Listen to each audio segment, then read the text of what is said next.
Okay.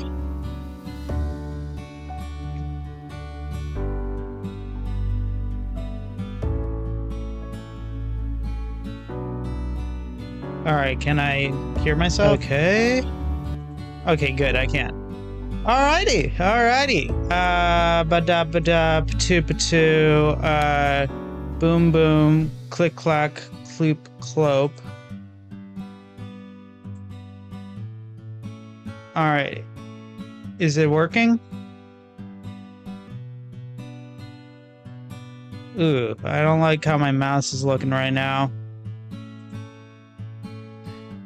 Alrighty. Is it showing? Okay, it's showing. Alrighty. Okay. Okay, good. Good.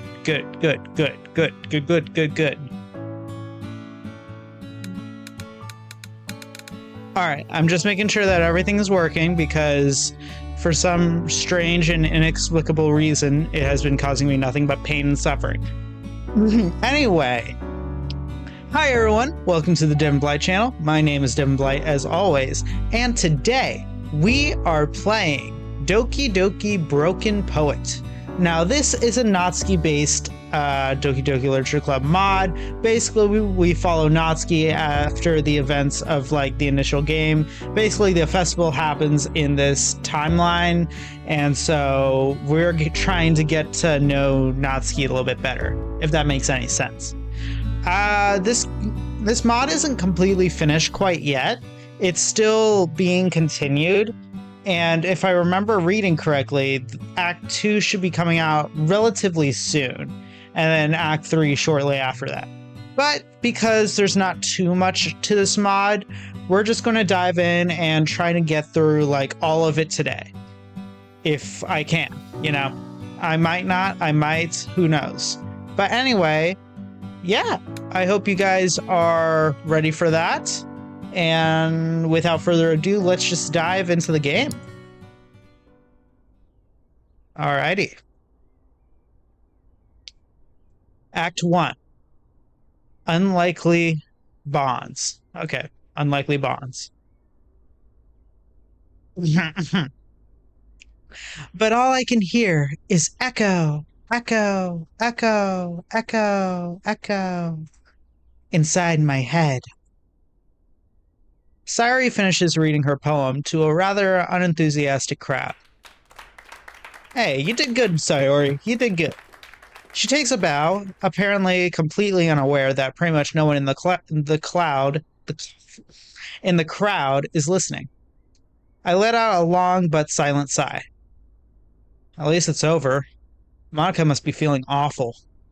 But of course, she never lets her soft side show in public. Thank you, Sayori. That was beautiful. As a final note, I want to thank all of you very much for coming.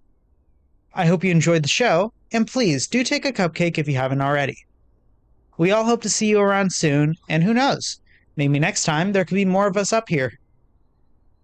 Thank you again, and enjoy the festival. I am ever baffled by how natural Monica seems in every social interaction. It's a real skill she has, and a very useful one at that. I better get back to them. I find the 4 girls visibly down, which comes at no surprise, but still hurts more than I was expecting it to. But I thought we did really okay. I don't understand why all of you are so sad. Sayori, you're an angel of positivity. You all did great. You really did. I'm especially proud of you, Yuri. I know you were really nervous about reading in public, but you pulled it off really beautifully. Thank you, Devin. It's just that nobody cared about what we did. No one needs to sugarcoat it. Who would care about listening to poetry anyway? Natsuki, come on. No, she's right. This is all my fault. Your cupcakes are as delicious as ever, Natsuki. The room looks amazing, and smells even better. And your pamphlets actually got people in the door. Monica, don't... let me read it! Monica, don't do that. But my ridiculous idea of reciting poems kept the attention of absolutely no one. I got so caught up in my love for literature and for this club that I forgot that I'm the only one that actually cares for it. I'm a bit stunned. I've never seen Monica like this. This club really means the world to her. That's not true. We all love it here. Why else would we keep coming back to this room every single day? I can see a hint of disagreement in Natsuki's expression. It's clear to me Monica and Sayori really love this club as if it was their child. Well, it technically is, so I guess that makes sense. And it has become pretty apparent over this week that Yuri simply wants a place where she can read in peace. But at the same time, a place where she's surrounded by people that make her feel safe. But as for Natsuki... Monica, I'm serious. Don't do that to yourself. We're the literature club, and we showed them literature. Would it be better to show them something we're not? To lie to everyone so we could seem cool? What would happen then? We would get some new members whom would give up a few days after because the club wasn't what they expected. If they don't like it, that's their problem. It's better to have a few members that truly belong with us than many who are just here so the time will pass. You did the right thing, Monica. You all did. Thank you, Devin. From the bottom of my heart. Yuri is looking at me intently, but I have this feeling she's just happy I used the correct form of whom in my little speech. When do you get so good with words? I'm not so sure myself. I mean, some of our activities had to rub off on me, don't you think? Whatever. I'm gonna go enjoy the rest of the festival. I'll see you tomorrow. Natsuki, wait. And she's gone. Well, it pains me to say it, but she's right. No point in crying over spilt milk. The club isn't going anywhere. And you're right, Devin. We should be proud of what we are.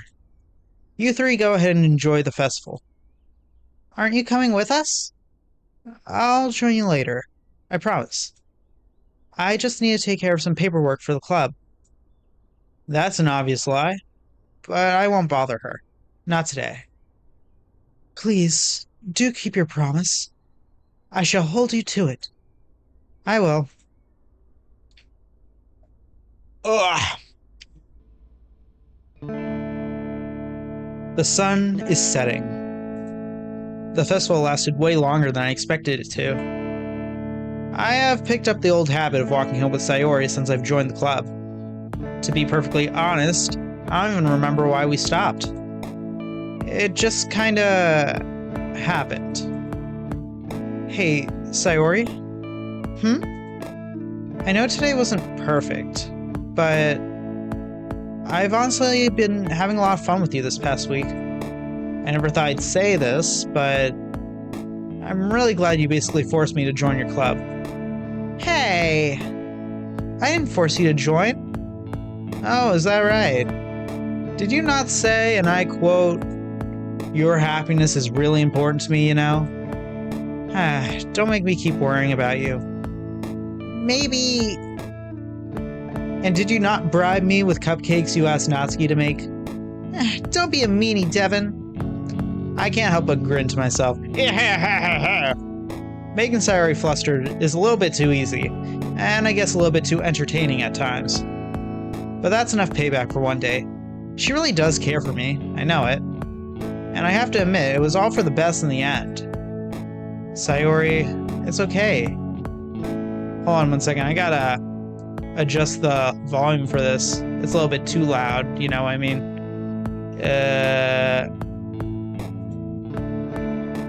Okay, hold on a second. Settings. Yeah, let's turn this down a little bit. Is that too loud? Is that too low? Maybe turn it up just a little bit. Alright, I think that's good. Yeah, there we go. Alrighty. I'm thanking you, silly. Did you miss the part where I said I was glad? I didn't. Of course you didn't. But Puppy Eyes always work on you. Sayori beams at me and shoots her lasers from her eye, disintegrating me entirely. She really is happy that I joined the club, and I enjoy it on top of that. And seeing her smile like this warms my heart. I've really enjoyed our time together as well. But I've been meaning to talk to you about that. I don't like where this is going. Sorry, I'm not joining another club. The face she makes. I'm sorry. Okay, shoot. It's been so much fun spending time together at the festival. It really has, but... well, that's kind of the problem. Only we spend time together. I wanted you to join the club so that you could make friends. Lots of friends. Friends with all the other girls. Sayori, I'm afraid of women. They scare me. I'm sorry, but I don't just see myself connecting with them. Not to a meaningful level, anyway. You don't hate them, do you? No, I didn't mean it like that. It's just that, well, Monika's the queen bee of the school. Yuri feels completely shut off from the entire world. And Natsuki, well, she's basically the polar opposite of you. I'm not sure I can. Don't say that! I swear, you just need to give them a chance. I'm sure... I really like them. And I'm sure you would like them too. You just have to get to know them. I promise they're all wonderful people. I don't doubt that they are, but Sayori, please? Just promise me... Scrub-a-dub-a-doob-dob. Just promise me that you'll at least try a little bit. That sounds very familiar. Why can't I ever stop myself from relenting to this girl? She just knows how to push all the right buttons. Okay, Sayori. I'll try. I promise. Yay! Woohoo! My heart just can't see... My heart just can't take seeing her down like that. Even if I think that she worries a little bit too much about me. I guess it's the least I can do. Besides, it's not like she's asking me for something unreasonable.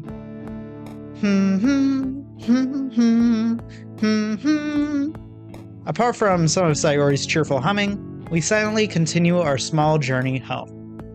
Though it's not an awkward silence, but more of a comfortable one. This is me! Why did I say it like that? Nah, I should have said something like, this is me! I'll see you tomorrow. Bye.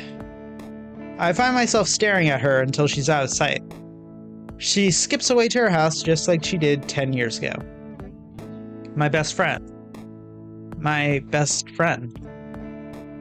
It sounds so natural, but is it even right to still say that? I guess in the end, she does have a point. I'm spending all this time in the club, I might as well try and get to know all the other girls a little better. Who knows, maybe I'll be pleasantly surprised. Besides, they all are really cute. Ugh, I'm starving. Please have something decent in the fridge. Great. Should have pocketed some of Natsuki's cupcakes. They really are delicious, you can't take that away from her. Cornflakes it is. Man, I don't even have milk. I really need to swing by the grocery store tomorrow. Oh, my throat.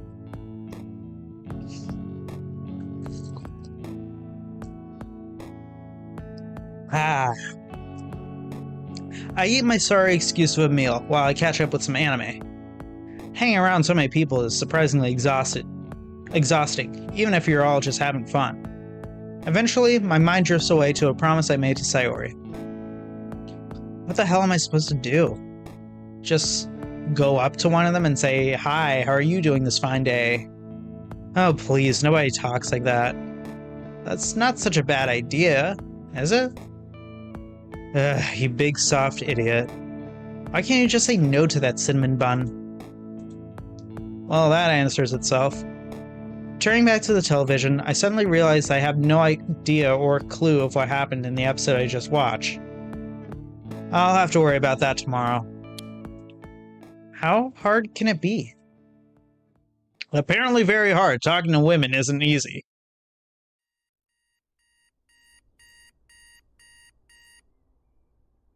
Thank goodness he turned off the alarm.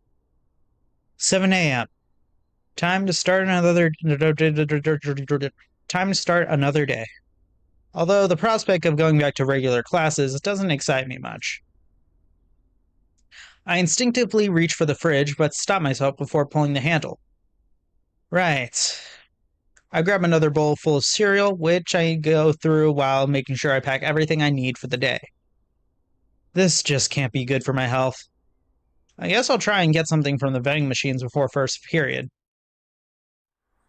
Or I would if Sayori actually managed to leave her house in time for once. Please tell me she isn't still sleeping. I knock on her door.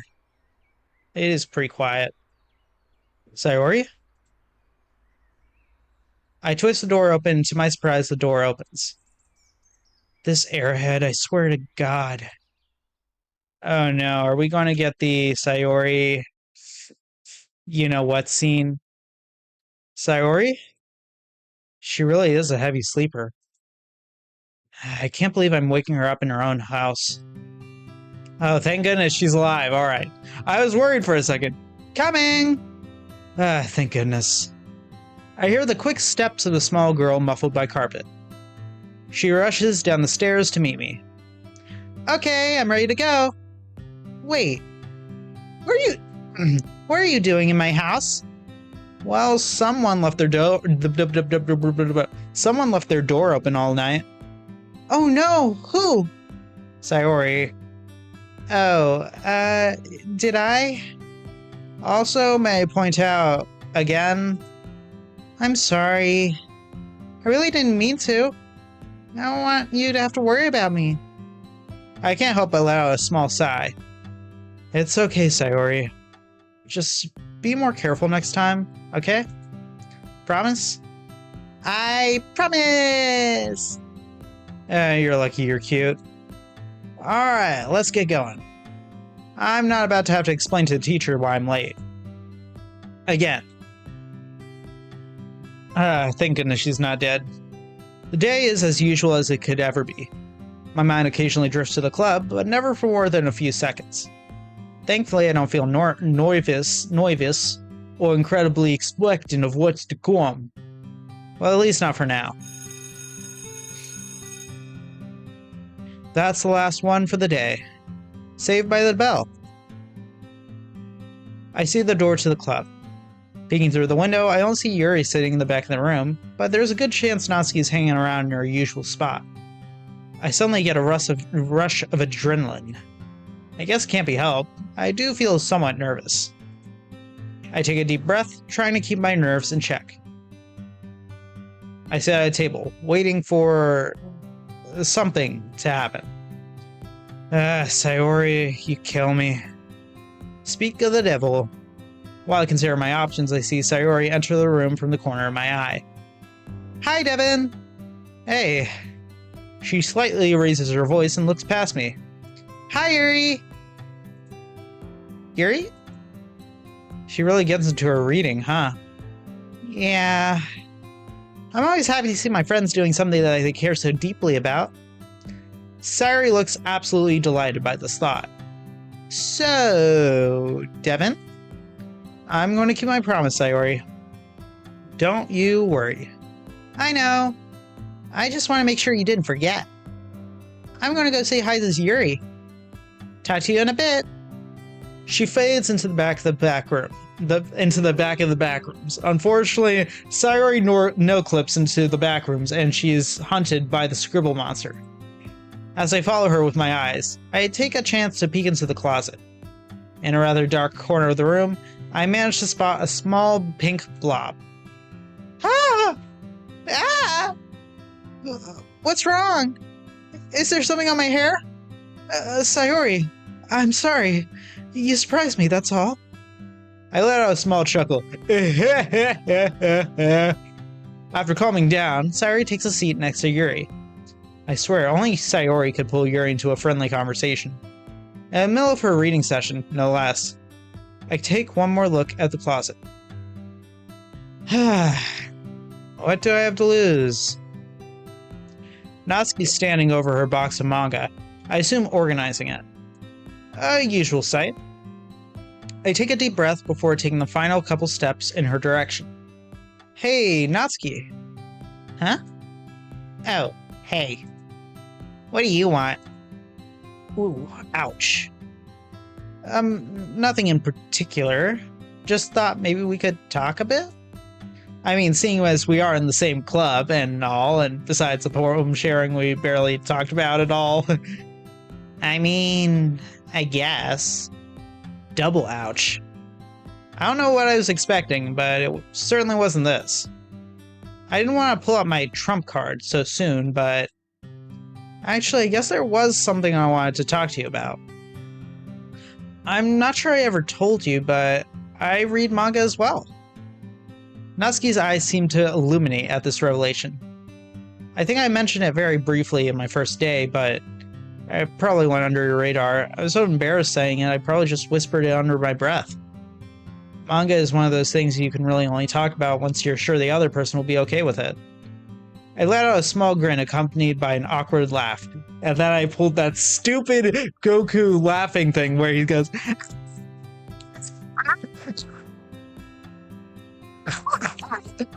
Gosh, I hate that. I'm sorry. Sorry, I had to rant there for a second. I hate that so much. I thought I heard you say it, but I almost believed I imagined it. I can't believe someone who actually reads manga actually came into the club. I thought you'd just join the anime club or whatever. You might just not be as useless as I thought. Hey, that one hurt. We share a small laugh, which really helps relax me into the situation I just put myself into. Okay, before we continue, this is why I like Natsuki, okay? So, a lot of people like to say, oh, you know, Natsuki's a tsundere, you know? She's gonna be like, I don't like you, baka, But that's not what Sayori's character really is, if you look at her. She's hostile, yes, but she has a good reason for being hostile. You know, she's a girl in a club where suddenly the only boy just suddenly shows up out of nowhere and immediately joins. Of course, she's not just going to accept him, right? That's what I like about Natsuki when she's written right. I don't like it when people write her to be like the stereotypical tsundere, which I understand that when she was originally written in the original game, that's kind of what she was based on, but she's a lot more deep of a character than people like to think of her as. She's actually one of the more intelligent members of the club. Well, sorry, emotionally intelligent. She's the only one of the entire club who doesn't try to chase after you in an obsessive yandere way. Like Sayori does that at the end, Yuri does that very clearly, Monica does that, but Natsuki doesn't. She's also the only one of the original club members who doesn't, you know, herself, right? She's the only one. She doesn't go crazy at any point in the story. In fact, you could even argue that Monica literally had to force her to be undesirable, because even her backstory, that's not really anything she has control over, right? Like, she can't control that her dad's like an awful person, right? That's kind of why I really enjoy Natsuki. Not to mention, she's just a really fun character, and I especially love when people write her in these mods to be kind of like a what's the word? Like she's into like manga and anime, and she probably would understand like niche internet references. I feel like she'd be very much a very online and culturally knowledgeable person if I had to describe her. But yeah, That's my little Natsuki rant for now. All right, let's get back to it. Oh, by the way, I've got this tea that's supposed to help me with my throat since I'm going to be talking so much.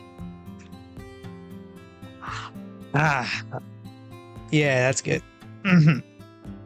Like, you can actually feel it doing, like, work on your throat, which is really nice. All right. Are you, like, really into manga or just the occasional read? Well, I don't really know. I guess I never really thought about it. I wouldn't say I'm a casual reader, but also not go as far as to call myself an avid one. I guess somewhere in between. Yeah, same over here. I mean, I would like to read much more, but they're so darn expensive. Well, I guess they're not that expensive, but for a student with no income. You can say that again. My wallet weeps every time I look in the general direction of the store. I let out a gentle chuckle, which Natsuki follows with hers. Well, since we're talking about manga, what do you have here? It's a shoujo. Shoujo? Is that how you pronounce it? Shoujo? Yeah, I think so. It's a shoujo called Parfait Girls. I'm guessing you never heard about it. But don't let that fool you. I can't help but make a slightly apathetic facial expression, which Natsuki immediately picks up, causing her to stop describing. If you're here to judge, you can do it from the other side of the room where you can't bother me. Preferably on the other side of the door.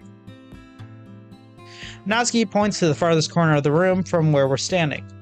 No, I'm not judging. I swear. It's just out of my demographic, you know? And you're judging a book by its cover. You know what? You're right. Simply because it's not usually targeted towards individuals like myself, it is not an indication that the work does not possess a high standard of quality. I am truly sorry for my behavior. Looking back to said action, it is appalling that I should question its value, no more after the direct recommendation of such a highly regarded member of our precious community. I do hope that you can find it in your heart to forgive me, milady. Well, it seems my talk so much posh joke had the desired effect. Why are you talking like that? You've been spending too much time with Yuri. I really haven't. Must be something in the air about her. Anyway, were you planning on reading something today? I know we're on free time, but I guess this is still a literature club after all. Well, I was. I can't find the volume I wanted. Monika's always moving them around. It's so annoying. I take a peek over her shoulder into the box where I can see a clear gap in the collection. I turn to the somewhat dark room, and to my surprise, I almost immediately spot a book that seems to match the colors in the box. I walk into the closet and reach for the top shelf. Considering her stature, I don't think Natsuki could reach it even if she had spotted it before. I take a look at the cover of the book in my hand. Parfait Girls. Is this what you're looking for? I gently wave the book in the air in a way that Natsuki can see the cover. Oh my gosh, yes! She firmly but carefully snatches it from my hands. A very careful search for creases ensues. With a satisfied look on her face, she slides the volume into the correct place on the collection. So much better. Seeing an incomplete collection is so annoying. You can say that again. Again? Voice quack. If you don't mind me asking, why do you keep your manga here? My dad doesn't like manga, so I prefer to keep it out of the house. I'm not sure what I just touched, but it clearly wasn't a good topic. Can I take a look at the cover of the first volume? If you don't mind, of course. I wouldn't be opposed to giving your... Hold on. I wouldn't be opposed to giving your manga a try. As if something suddenly clicked in her head, she looks at me with a very questioning look. Hold on, wait 1 second. I want to double check, make sure that everything is looking good. Beautiful. Alright. I feel interrogated without even listening to a single word. You know, I've liked manga since before this week started. And I'm sure you knew about it too. Why the sudden interest? Oh, no. Okay, I'll be perfectly honest. Sayori thinks I should interact with you guys in the club more. She really wants me to make more friends, which to her credit, yes, I'm severely missing. That's basically the main reason she initially brought me to the club for, apparently. Even though, yes, now I do feel enamored by the literature, I really do. I'm not just standing around pretending to like this just to please you girls. But, well, I promised to... You promised her? What, am I some sort of charity case? Wait, Natsuki, no, that's... If you only bother to come talk to me because Sayori told you to, you can go back to her and tell her she can mind her own business. Okay, that suddenly turned. While I was genuinely enjoying our conversation, this is unfortunately rather true in a way. Natsuki, please. That's not what this is. I came because I was interested in getting to know you. You haven't left yet?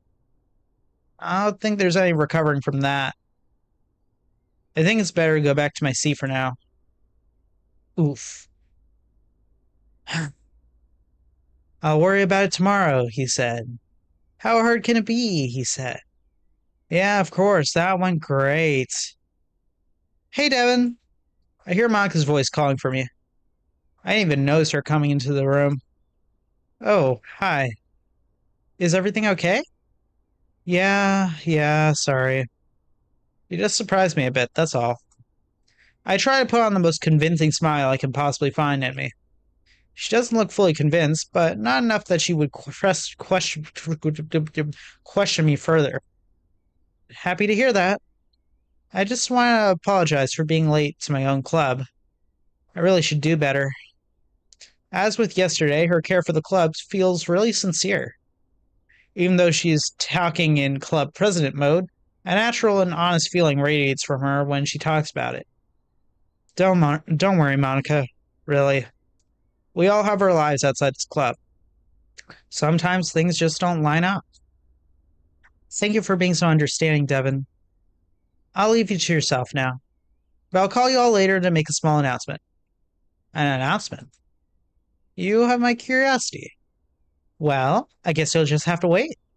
See you in a bit. Talking to Monika is surprisingly easy. We've never had a meaningful conversation, really. But small talk is just so easy with her. She has this way of carrying the conversation without it ever feeling overwhelming. Devin! Sayori is waving at me with her usual carefree fashion. With the experience I just had in the back of my mind, I reluctantly follow Sayori's gesture to join her and Yuri. Surely this can't get any worse. Come on, sit down with us. Sayori seems awfully excited, but I can easily see Yuri isn't particularly fond of the idea. Yuri, are you sure it's okay if I sit down here? Yes, really. Please, join us. Despite her clear lack of comfort, her words do seem genuine. I grab a nearby chair and take a seat next to the two girls. Yuri, tell them about what you were telling me. About the drawing of Mark? I can't help but grin. Her silliness is just too contagious. And I can see a small smile slip out of Yuri as well. The portrait of Markov, Sayori. Yeah. Oh gosh, the voice. Yeah, that. Yuri takes a deep breath, seemingly collecting her thoughts. I was just describing the gist of the book I just finished to Sayori. It was very captivating. Basically, it's about this girl in high school who moves in with her long-lost younger sister. But as soon as she does show, her life gets really strange. She gets targeted by these people who escape from an human experiment prison. And while her life is in danger, she needs to desperately choose who to trust. No matter what she does, she ends up destroying most of her relationships, and her life starts to fall apart. That's really dark. But I honestly don't feel bothered by it. I already had the feelings that Yuri likes intense stuff. But more importantly, Yuri is completely transformed in the blink of an eye. Talking about something she's truly passionate about turned a shy girl into a confident woman. It's kind of inspiring, really. Yuri gently giggles. Your reaction was very similar to Sayori's. Are you not a fan of that sort of thing? No, it's not that. I just wasn't expecting something so dark, I guess. Your description actually makes me quite excited to read it. This side of Yuri is very refreshing, actually. She is very shy and reclusive on the outside, but her mind just seems to wander all over the place, in a good way. It's just that these kind of stories, they challenge your mind. They challenge you to look at life from a strange new perspective. When horrible things happen, not just because somebody wants to be evil, but because they have their own psychology, philosophy that clashes with yours. Both of you believe that you are right. Both look at themselves as righteous. And in some situations, yes. Both of them can be seen as doing the rightful thing when looking at it from a certain perspective. It often happens when even both parties involved can see the logic of the other, and partly agree with it. However, they simply disagree on a critical aspect of their respective philosophies that make a compromise impossible. I just find the ambiguity of morality incredibly intriguing. Just look at the concept of the greater good. Is an evil deed justifiable if a greater good than it can be obtained? Can you even possibly quantify evil and good? Both Sayori and I are completely stunned and absorbed in Yuri's words. I'm rambling, aren't I? I promised myself I'd stop doing that. I'm sorry. Yuri's sorrow-filled words suddenly break me out of the trance. I quickly recompose myself before speaking up. Yuri, no, please don't. Never apologize for that. I mean it. I'm not annoyed. I'm amazed. As long as the context is right, that kind of insight is, well, just fascinating. And we are in the literature club, I think this would be considered the right context. A small hint of relief creeps into Yuri's expression. My interest in the book is already going up. The way you described it almost feels like it's from another world. Honestly, I'm almost jealous of you. I really do think I have a problem. When I get into my own mind, I kind of forget to pay attention to other people. I'm really sorry if I ended up saying something strange. And please, stop me if I start talking too much. I'd rather that than you just push me aside, even though I'm terrible at showing it. Yuri's words pierce my heart. Oh, my heart! It's clear to see why Yuri would have some problems easily integrating to a high school environment, but it seems to affect her even more than one might initially think. Oh, Yuri. Sayori pulls Yuri into a gentle embrace. She's clearly flustered and tenses up, but she quickly relaxes into it and reciprocates. It's a darn cute sight to behold. Hey, Devin, stop oogling at us. They both gently giggle. I'm pretty sure my heart is melting right about now, too. Sorry. They both playfully giggle again as Sayori releases Yuri. Haha, very funny girls. Say, Yuri, is that book yours, or did you borrow it from the library? I did buy it, yes. Why do you ask? Would you mind if I borrowed it from you? I really did quite get interested in it from your description. I have been in this club for a week, and I haven't even started reading a serious book. Seems as good an option as any other. In fact, it even sounds better than most. Oh, Devin, you don't really need to do that. Yuri, don't worry. I'm not doing this just to please you, I promise. I'm genuinely interested. In that case... Oh, it's okay if you don't want me to borrow it, really. It's yours, don't feel forced, please. I'm sorry, I didn't mean to oppose. Shut up, bro! I can just get it from the library. Also, I'm gonna yap for 10 million years. No, it's not like that at all. I mean, I don't mind if you I don't mind if you borrow it. I was just thinking... Yuri is almost hyperventilating. I guess she wasn't kidding when she said she wasn't comfortable with most social interactions. I'm even more surprised she was able to recite her poem so well yesterday. I put on the most soothing voice I can muster. Hey, Yuri, calm down. Breathe. Slowly. Deep breaths. Ugh. My words seem to get to her. That's it. In and out. She follows my voice with her breaths. Her heaving chest calms as she composes herself. Her shoulders relax and drop into a natural position as her breathing returns to normal. Please, take it. I insist. Yuri hands me her copy of the book. I give her a very sincere smile that I'm happy to see she returns. Yay! Isn't making friends so much fun? Could he be any more on the nose, Sayori? That said, she is apparently over the moon. I'm guessing because I'm keeping my promise. Well, at least excluding the pink-haired variety of said promise.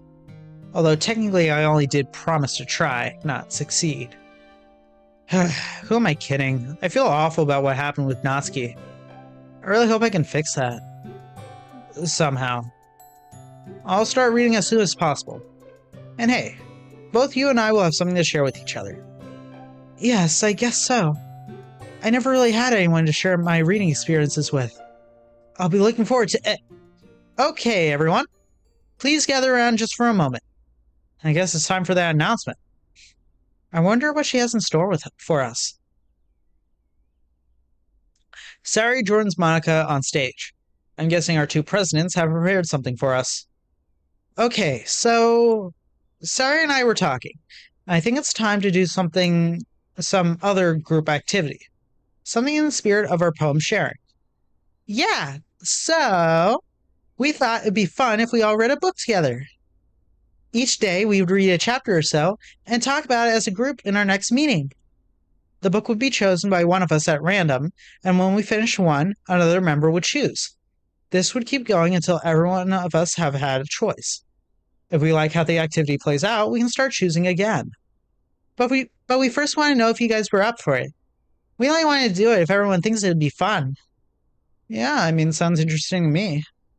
I also like that a lot. I've been meaning to expand my literary interests. Sure, whatever. There's clearly some discomfort in Maka's expression after hearing Natsuki's response, but she tries to hide as best as she can. Okay then. That leaves us only with choosing who will be the first to pick. How do you want to do this? Well, we just draw it at random. It's the best choice we have. I quickly pull out my phone. Left to right, 1 to 5, okay? Hey Google, give me a random number between 1 and 5. Sure, I choose 5. Of course you do. Devin, wasn't expecting that, were you? I can't say I was. Well, it is what it is. I'm guessing you're the chosen one. I guess you're the chosen one. Don't worry, you don't need to choose in a hurry. This week, the club will be an open one. You can do whatever you want every day. Just to take the edge off after the festival. We will start next week. That way you will have time to think about the book that you want to choose as a bonus. And we will still have time to buy the book for ourselves. Ooh, poor Natsuki. Natsuki clearly flinches at the realization she'll have to buy the book. So, if you could choose by Thursday, so we have time to buy it, that would be great. Sounds good. I'll do my best not to forget about it. Oh, shut up, silly. You're not going to forget. Won't I? Devin. We all break into a friendly laughter. Well, with one notable exception. I'm sorry, girls. I really need to go. Triple ouch. Natsuki, Natsuki just raises her hand in a dismissive motion. Is everything okay? Yes. I just really need to get home. I have, something planned with my dad. Can't be late. Oh, okay. Have fun then. Sayori forces a friendly smile. Clearly, everyone is struggling to believe Natsuki's words. I'm sorry, everyone. Natsuki fades into the back of the room. She packs her things and starts to leave. As she walks to the door, I have an overwhelming feeling she wants to say something, but she just doesn't. The air is very heavy. I think we're all debating with ourselves. I mean, I know I am. Should I be worried about her? If she has a serious problem, she has the girls to talk to, right? Suddenly, Maka forces her club president to come out. Okay, that will be all for today. I know it's early, but let's all go home. Yeah, I guess we might as well. Sari's mind is clearly elsewhere. Hope I can cheer her up somewhat. Ready to go home, Sari? Yeah, let's go. Bye, girls. See you tomorrow. Bye. The way home has been mostly silent. I want to say something, but my mind just keeps drawing a blank. Are you worried about Natsuki? Yeah. I swear she isn't usually like this.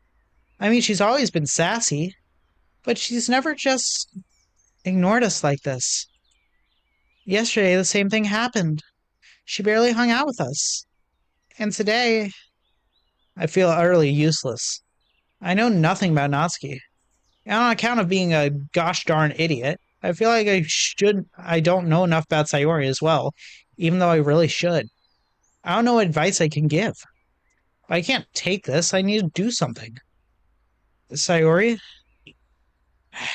Dang it, look, don't take me as me ignoring the problem. But come with me. Also, I just realized I left my phone on accidentally. We're not too far from home already. I grab her hand and start running. Devin! Come on, move it, little girl. I'm kidnapping you. I almost out of breath, Sayori answers. Where are you taking me? Back in time. What? I get to my room and dust off my old console. Goodness, when was the last time you turned this thing on? I look behind me for a quick second, in the middle of connecting all the necessary cables. Just 1 second. See, broken poet length.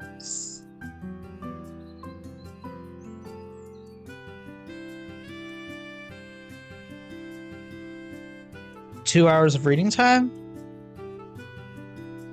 Okay. She's completely out of breath. Man, you need to exercise more. Are you trying to kill me? Oh, hush. It was barely a minute. I press the on button.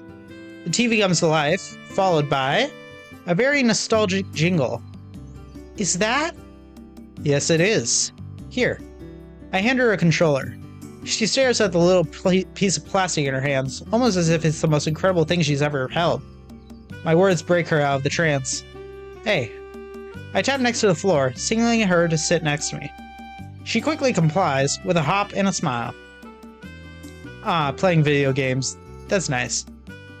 What? What? I thought they were sitting and playing video games. Yes! Got you now. Oh no, you don't. Hey, that's cheating. Since when is covering your opponent's eyes in real life cheating? So you want to play like that? Fine by me. Devin! No! No, that tickles! No!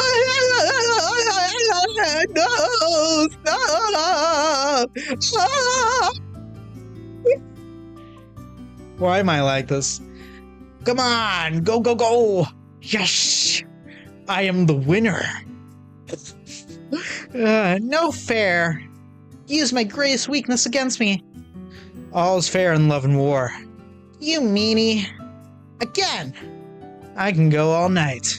The question is, how many times are you willing to lose? You're on. You have no chance.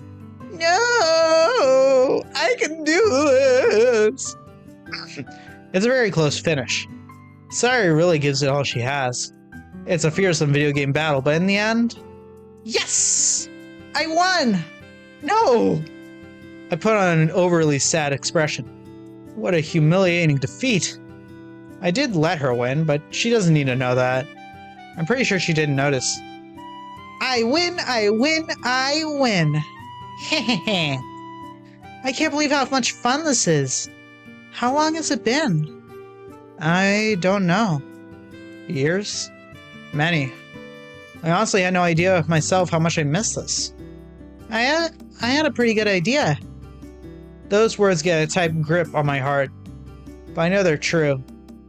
And I know it's my fault. I wasn't a good friend to Sayori for a number of years. Finding out about her fight with depression just a few days ago was a huge punch in the gut. The realization of how much worse I might have made things for her. But apparently, I don't even have the guts to say how sorry I am. I know the words, but my mouth just refused to move. Remember what you used to call me? Yeah, my little bunny. Because you just hopped and skipped everywhere? Hey, Sayori, let's go again. We better not. Take a look out the window. Oh my gosh! It's nighttime already? How long do we play? A good couple of hours. Probably longer than we should have. A grin escapes me. Time spent like this is never wasted. Come on, we should get Oh my gosh, dinner! What's wrong? I kinda literally have nothing to eat except cereal. I was going to swing by the store after school today, but I completely forgot. Heh, and I'm the airhead. Touche. Anyway, is there a chance I could eat at your place today? Of course you can, silly.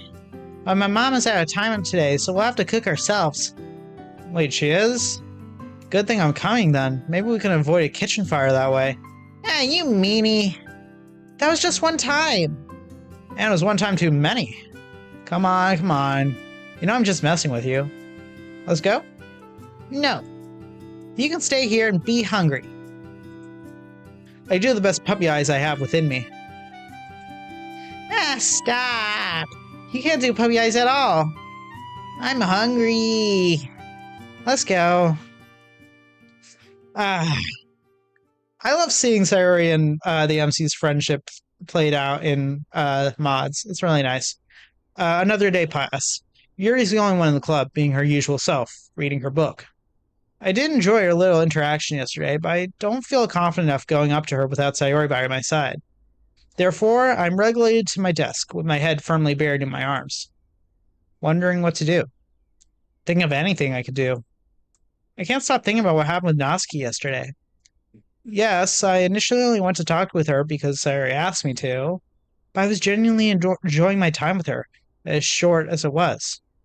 And if I somehow managed to get that on my head, my thoughts inevitably drifted towards Sayori. Last night really punched me in the face with the realization of how much I missed by pushing her away. And how she never did it to me. A sudden noise makes me instinctively lift my gaze. It's Natsuki. She completely avoids any eye contact with me. Not that I'm surprised by that. But I can't help but follow her with my eyes. She feels small. But not so much because of her height. The way she walks makes it feel like the world is crushing her.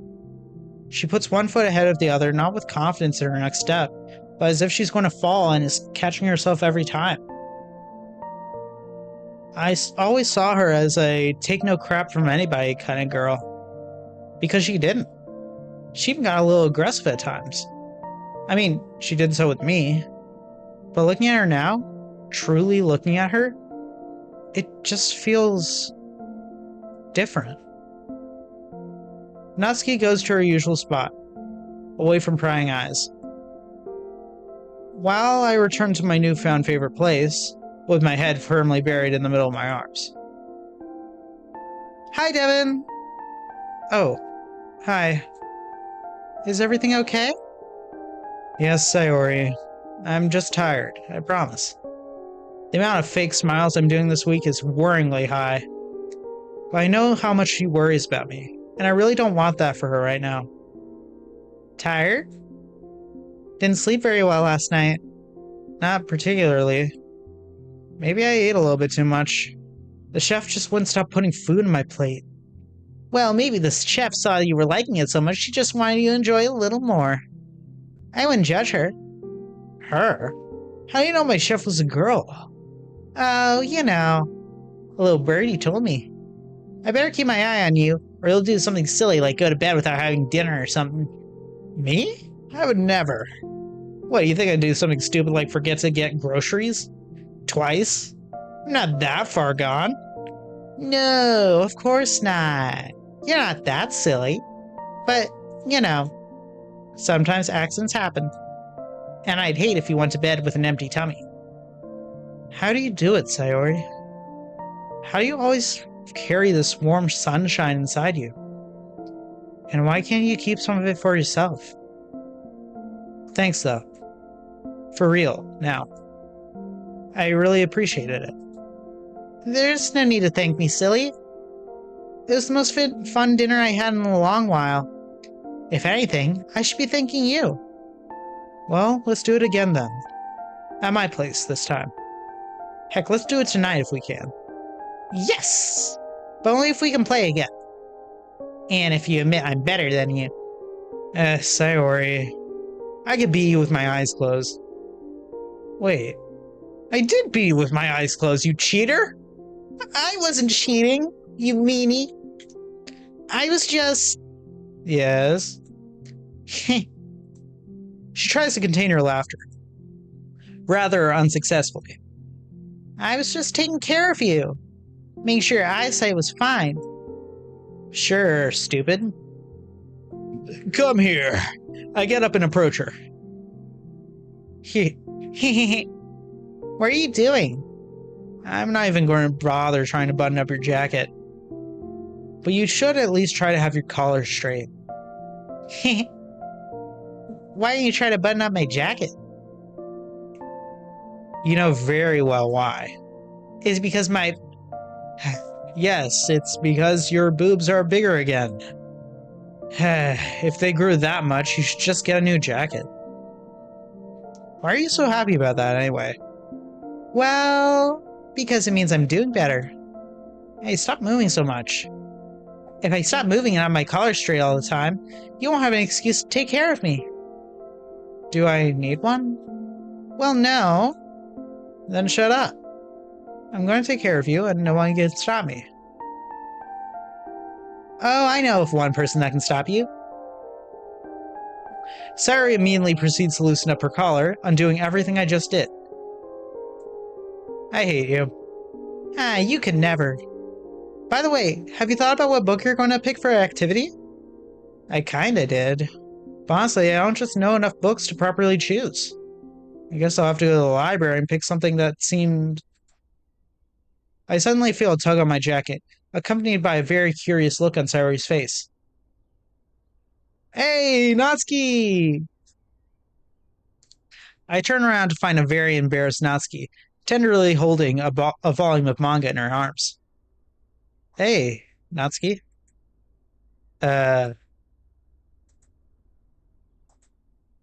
So did you want to talk to me about... Oh my gosh, I just can't. Just come with me. She grabs my wrist and starts pulling me to the closet where she keeps her manga. I really have the feeling she isn't asking. I take one last peek at Sayori before relenting to what's happening. It's easy to see she's just as confused as I am. Now, reasonably alone at the back of the room, Natsuki looks flustered again. What's this?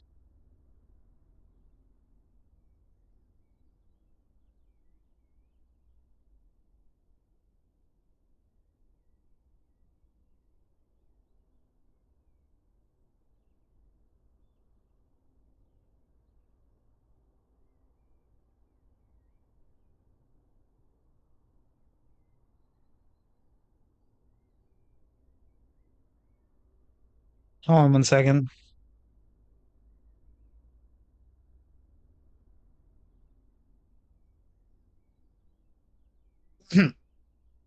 Now reasonably alone at the back of the room, Natsuki looks flustered again. She's awkwardly holding the hem of her jacket with her free hand. I'm trying to remain composed, but my mind is racing, trying to figure out what this means. Is she still angry at me? She probably is. But then why would she try... Did you mean it yesterday? What? Did you mean it? When you said you wanted to give my manga a try. Oh. Deep breath. Yeah, Natsuki, I did. I really did. I know things yesterday ended up weird, but I was being honest at least. Good. Now sit. What? Natsuki promptly sits against the wall to my right. Still a little bit dazed, I follow her cue and sit next to me. Sits next to her. Hey! My favorite CG of the entire game! Natsuki seems determined to do this just a few moments ago. But now that she's sitting next to me, she's clearly flustered by the situation. Doesn't really help that we're sitting so close together. Hey, so can you hand me the book? Oh, sorry. Here. Parfait Girls. I take a good look at the cover. The art style actually looks quite good to my amateur enthusiast eyes. There are 4 girls in the cover, drawn in a mostly realistic style with slightly stylized facial features. Anything you want to point out before we dive in? No, I don't think so. What's this? Shoot, you got something. Problem. Oh no. That's not good. Stream health. Buffering? We can't have that. What can we do to fix that? Shoot. Frames are dropping.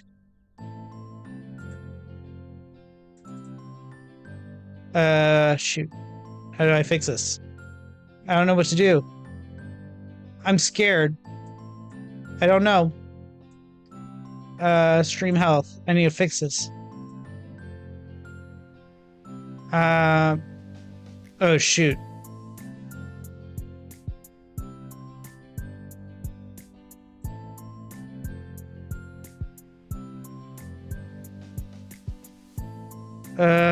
Come on. Come on. Come on.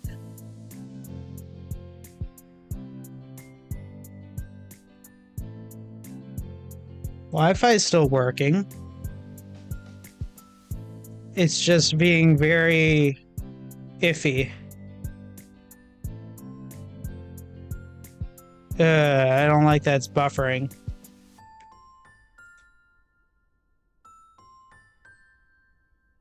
Come on. Okay, wait, we're good. We're good. We're good.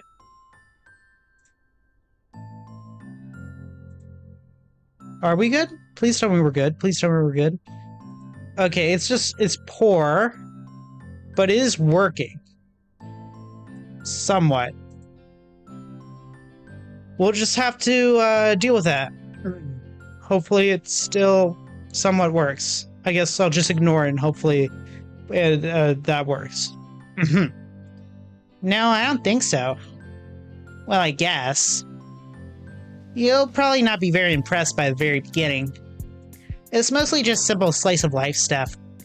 But it gets better as you go. Okay then. Let's see what all the fuss is about. I open the volume to the first page.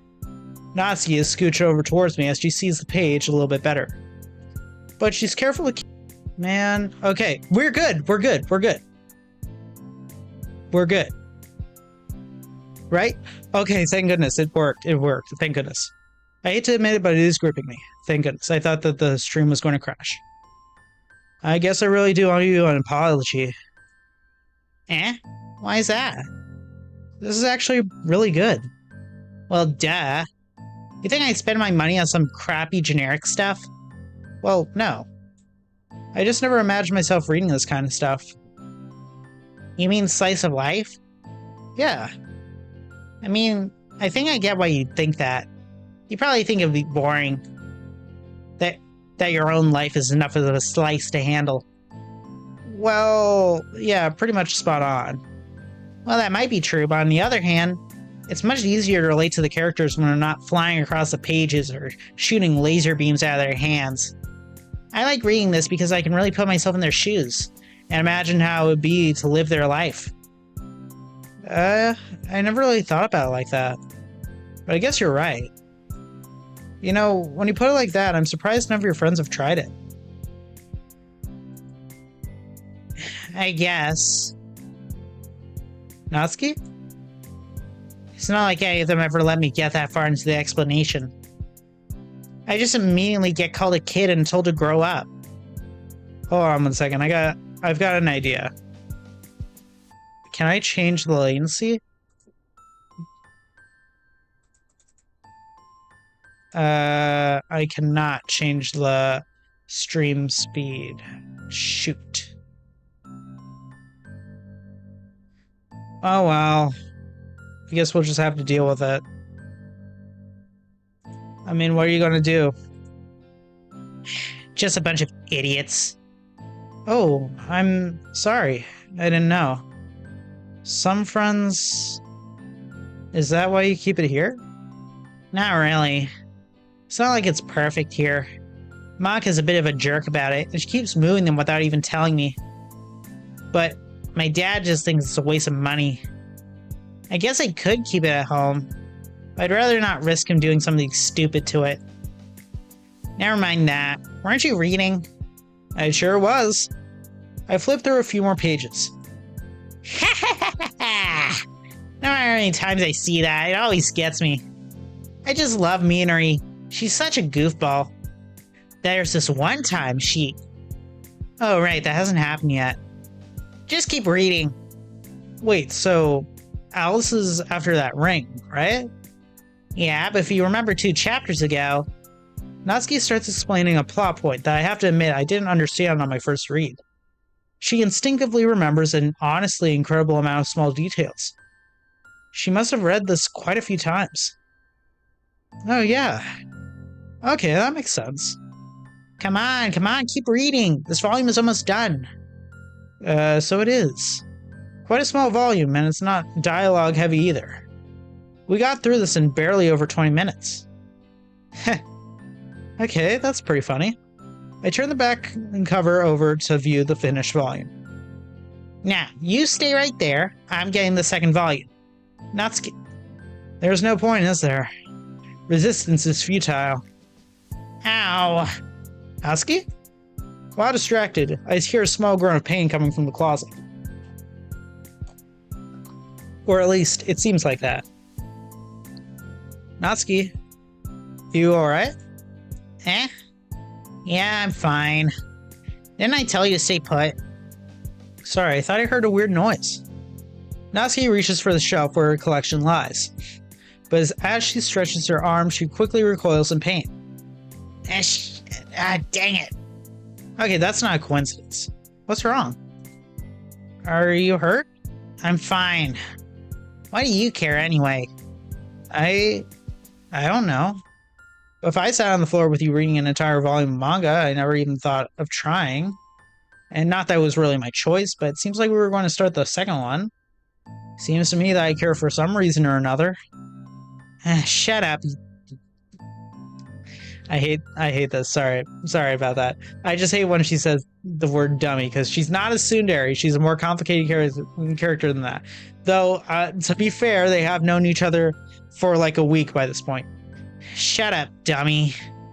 You're making this weird. Just get the second volume. You're very bossy, you know. I try. I step into the closet and scan the shelf for the colorful books. I pull out the second volume of the collection, which has a massive crease on the cover. Oh no. It looks like the cover got caught in the adjacent book and got folded in half by the last person that moved them. Natsuki? Not knowing what to say, I just slowly present the book to her in my hands. She seems almost emotionless. But deep down I know she's just in shock and is going to burst. Natsuki, please take it easy. There's no need to do anything Monica!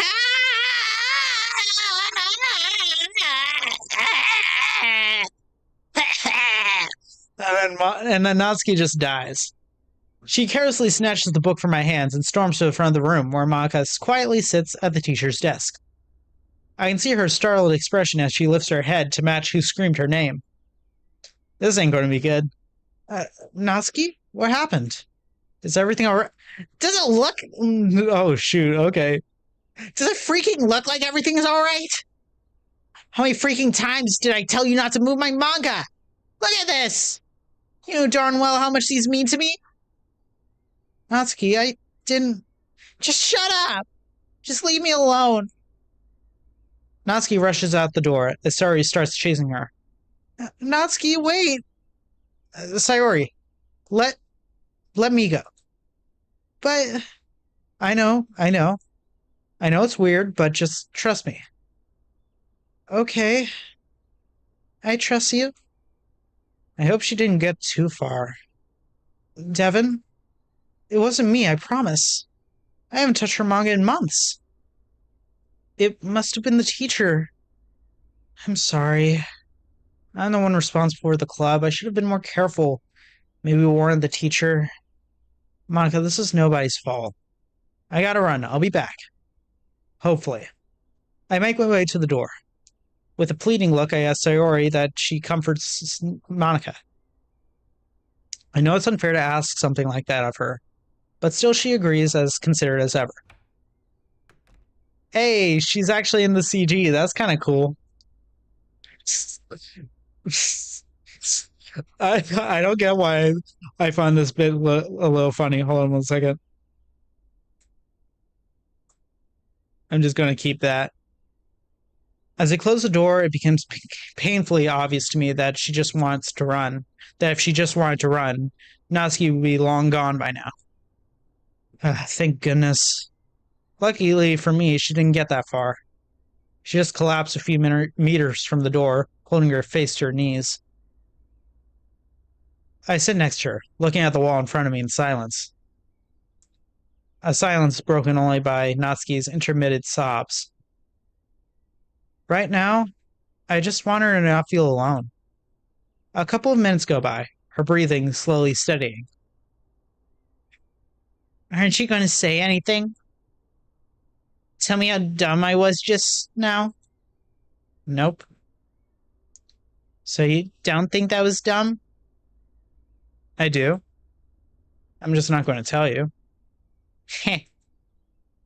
What is wrong with you, dude? Probably more than you could ever find out in a lifetime. Then why do I... Dang it. I don't want people to see me like this. Move it. What? Come on. Come with me. Natsuki leads me through the corridors to the bottom of some stairs at the opposite side of the building. I've been going to the school for years now, and I don't think I've ever come here. Nobody does. It's my favorite place. And here I was thinking your favorite place was wherever I was at the moment. Oh, shut up, you donut. Come on. Lay it down on me.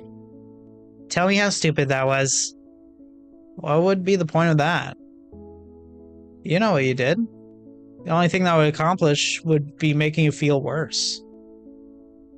What the hell was I thinking? When I saw it, the book, I just couldn't deal with it.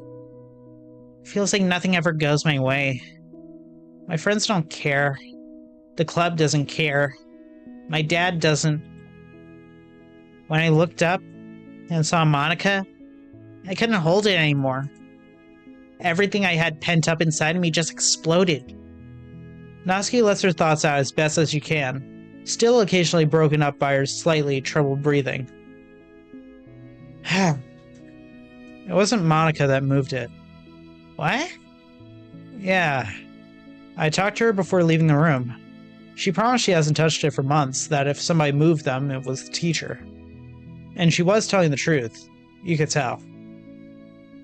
Dang it. What did I do? Something stupid. I take a seat on the stairs and signal her to sit next to me.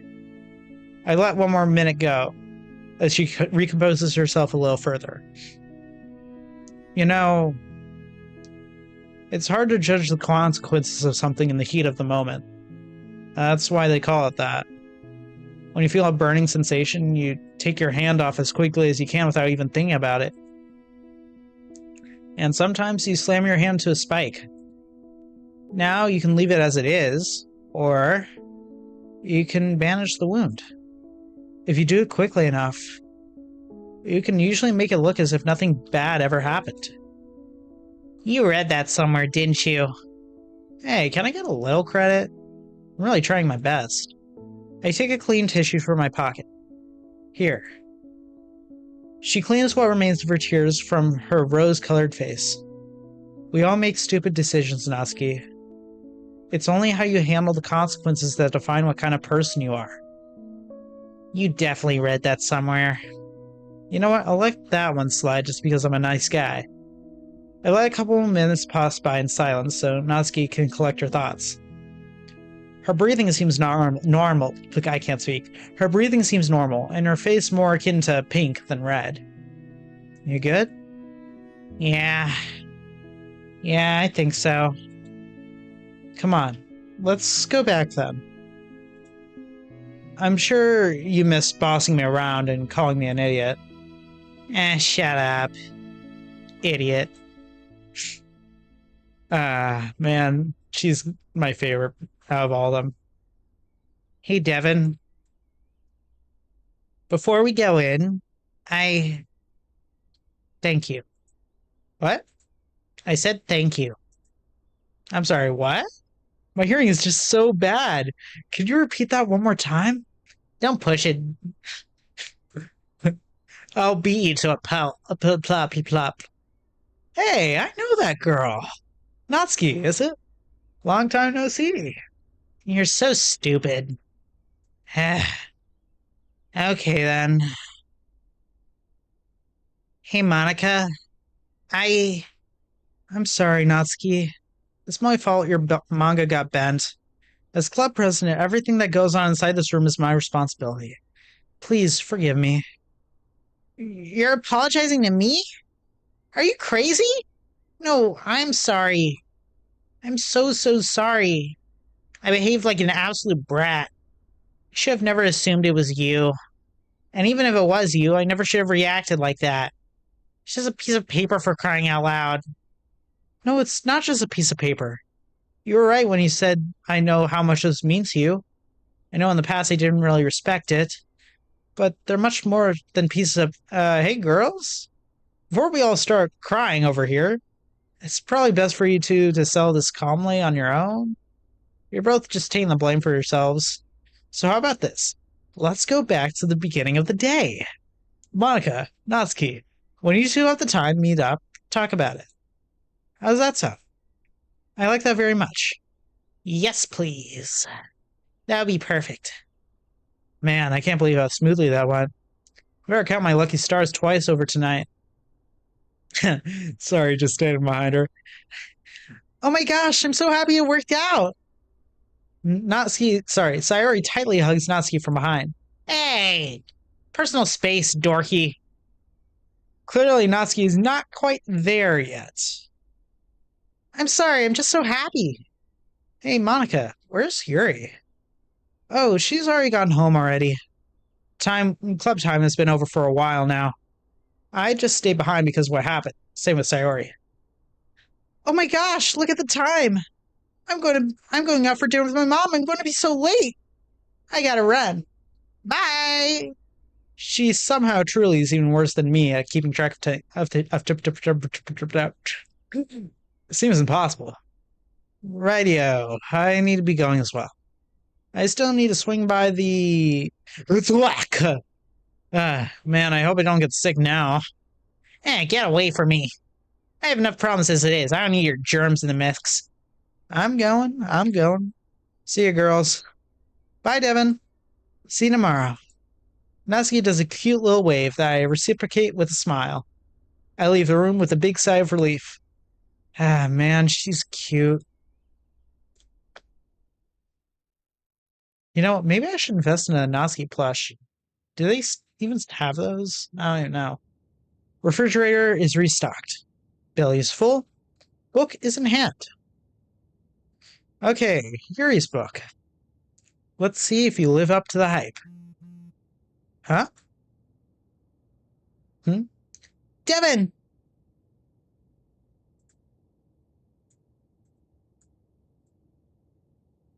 Huh? How'd I... Oh. I'm sorry we couldn't get dinner tonight. I completely forgot.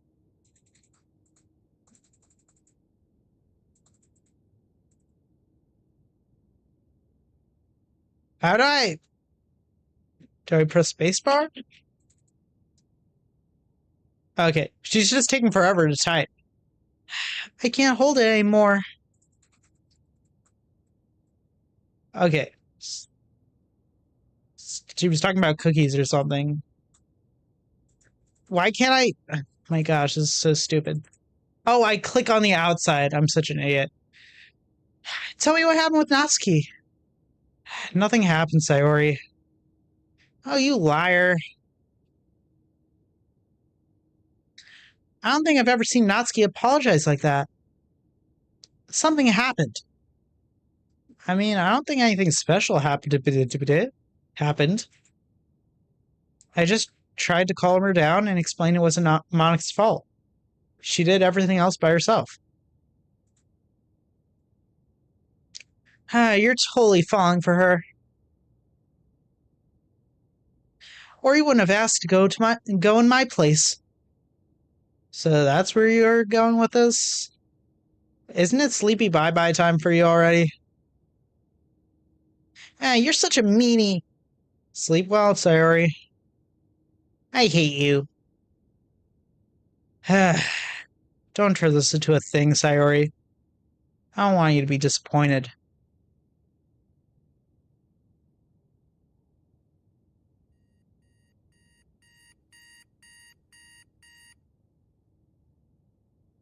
Alarm's off. Holy. I think I'm dying. Trying to get those words out makes it painfully obvious my voice is pretty much gone. With a massive headache added to the party, I get out of bed to get some water to ease my throat. Never mind about that headache. Absolutely everything hurts.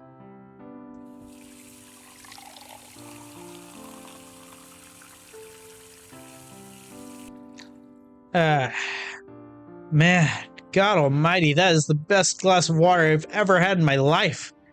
The water was a huge relief for my throat especially, letting me talk almost normally. I sit on the kitchen bench, spacing out, looking into infinity. I'm not hauling my butt to school today. Sorry, are you up? Yeah, hi. I'm really sick. I'm not going to school today. Could you bring me some notes of today's lectures from somebody in my class? And any homework? And she stopped answering immediately. Because of course she did. Who could that... Oh yeah, Sarah's my neighbor. Devin! What's wrong? How are you feeling? What are you feeling? Do you have a fever?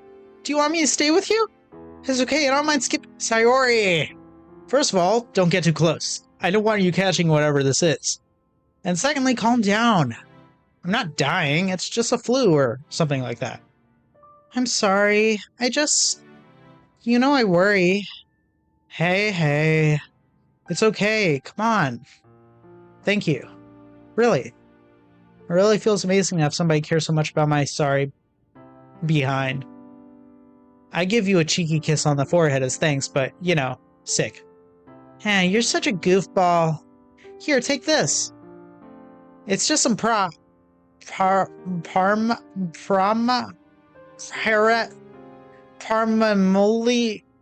Yes, that one.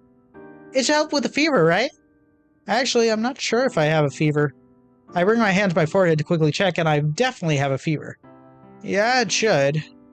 Thanks again. Now go get dressed. You'll be late. I'm going. I'll come by again later after school, okay? I'll be waiting right here. She waves me goodbye as she leaves for my house, for her house, as skippy as ever.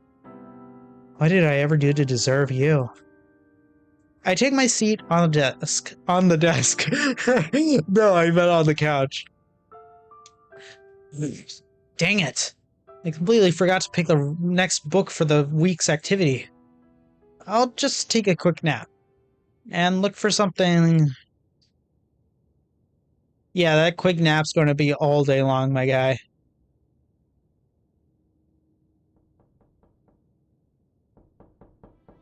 Uh-huh. How long have I been asleep? I look at the clock. School has ended already.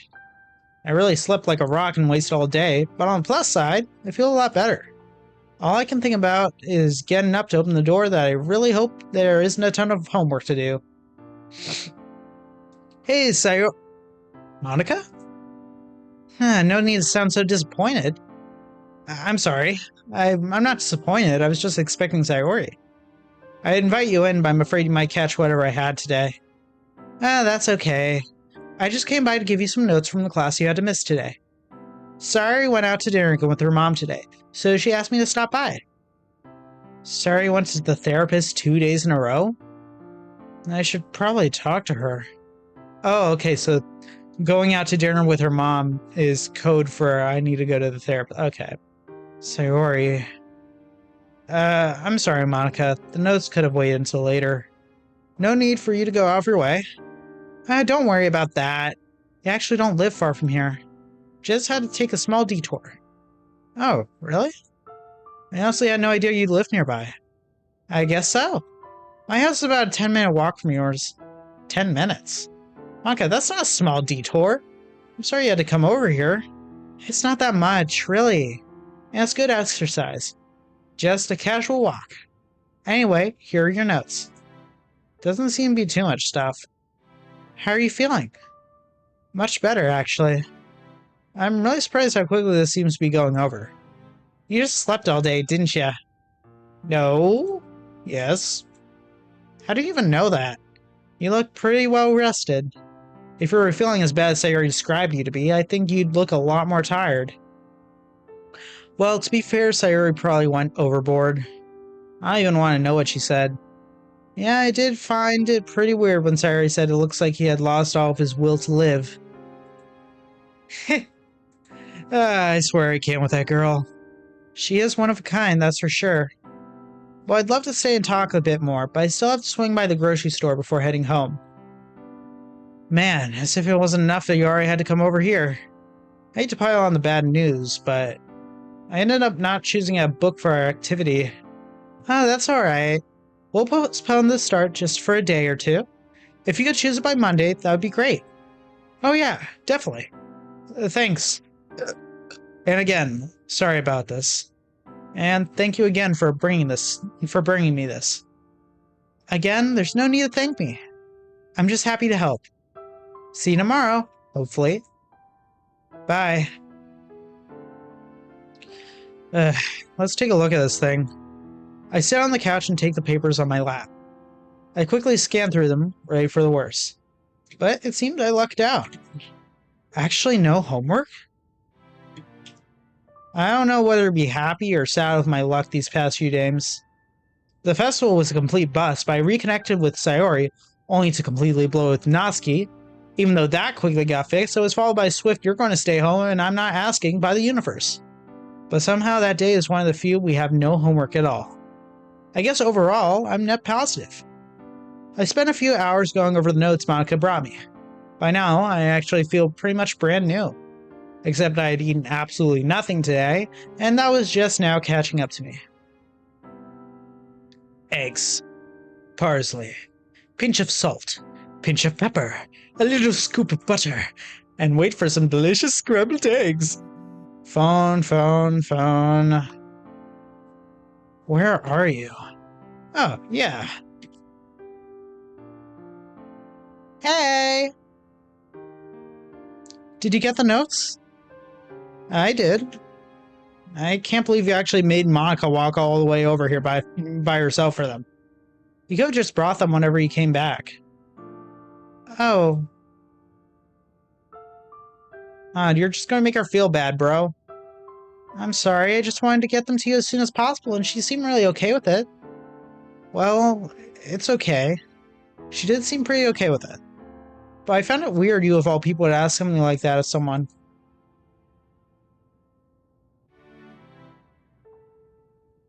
I guess you've been taking such good care of me these past few days, I just wanted to repay the favor. Silly. I actually wanted to talk to you. Why did you go back to the therapist again? Didn't you just go yesterday? Well, yeah, but not really. When I got there, he had some emergency, so we rescheduled for today. Oh, okay. I was worried for a second there. I'll tell you if something happens. Pinky promise. But now I'm actually going to go get dinner with my mom. More like help her cook. I'll talk to you later. Bye. That's a bit of a relief. Looks like my dinner is ready. Man, that is good. I quickly finished my meal before heading upstairs for my room. I consider reading more of the book Yuri lent me. Last night I read the first few chapters and it was pretty gripping. It's a very description-heavy style I'm not used to, coming from an action-packed manga. I opened the book, but after just a few lines, it's obvious that it's just not going to work out today. How can I still be sleepy after being knocked out for so many hours? I guess it can't be helped. Might as well hit the bed for today. Tomorrow is always another day. That is true.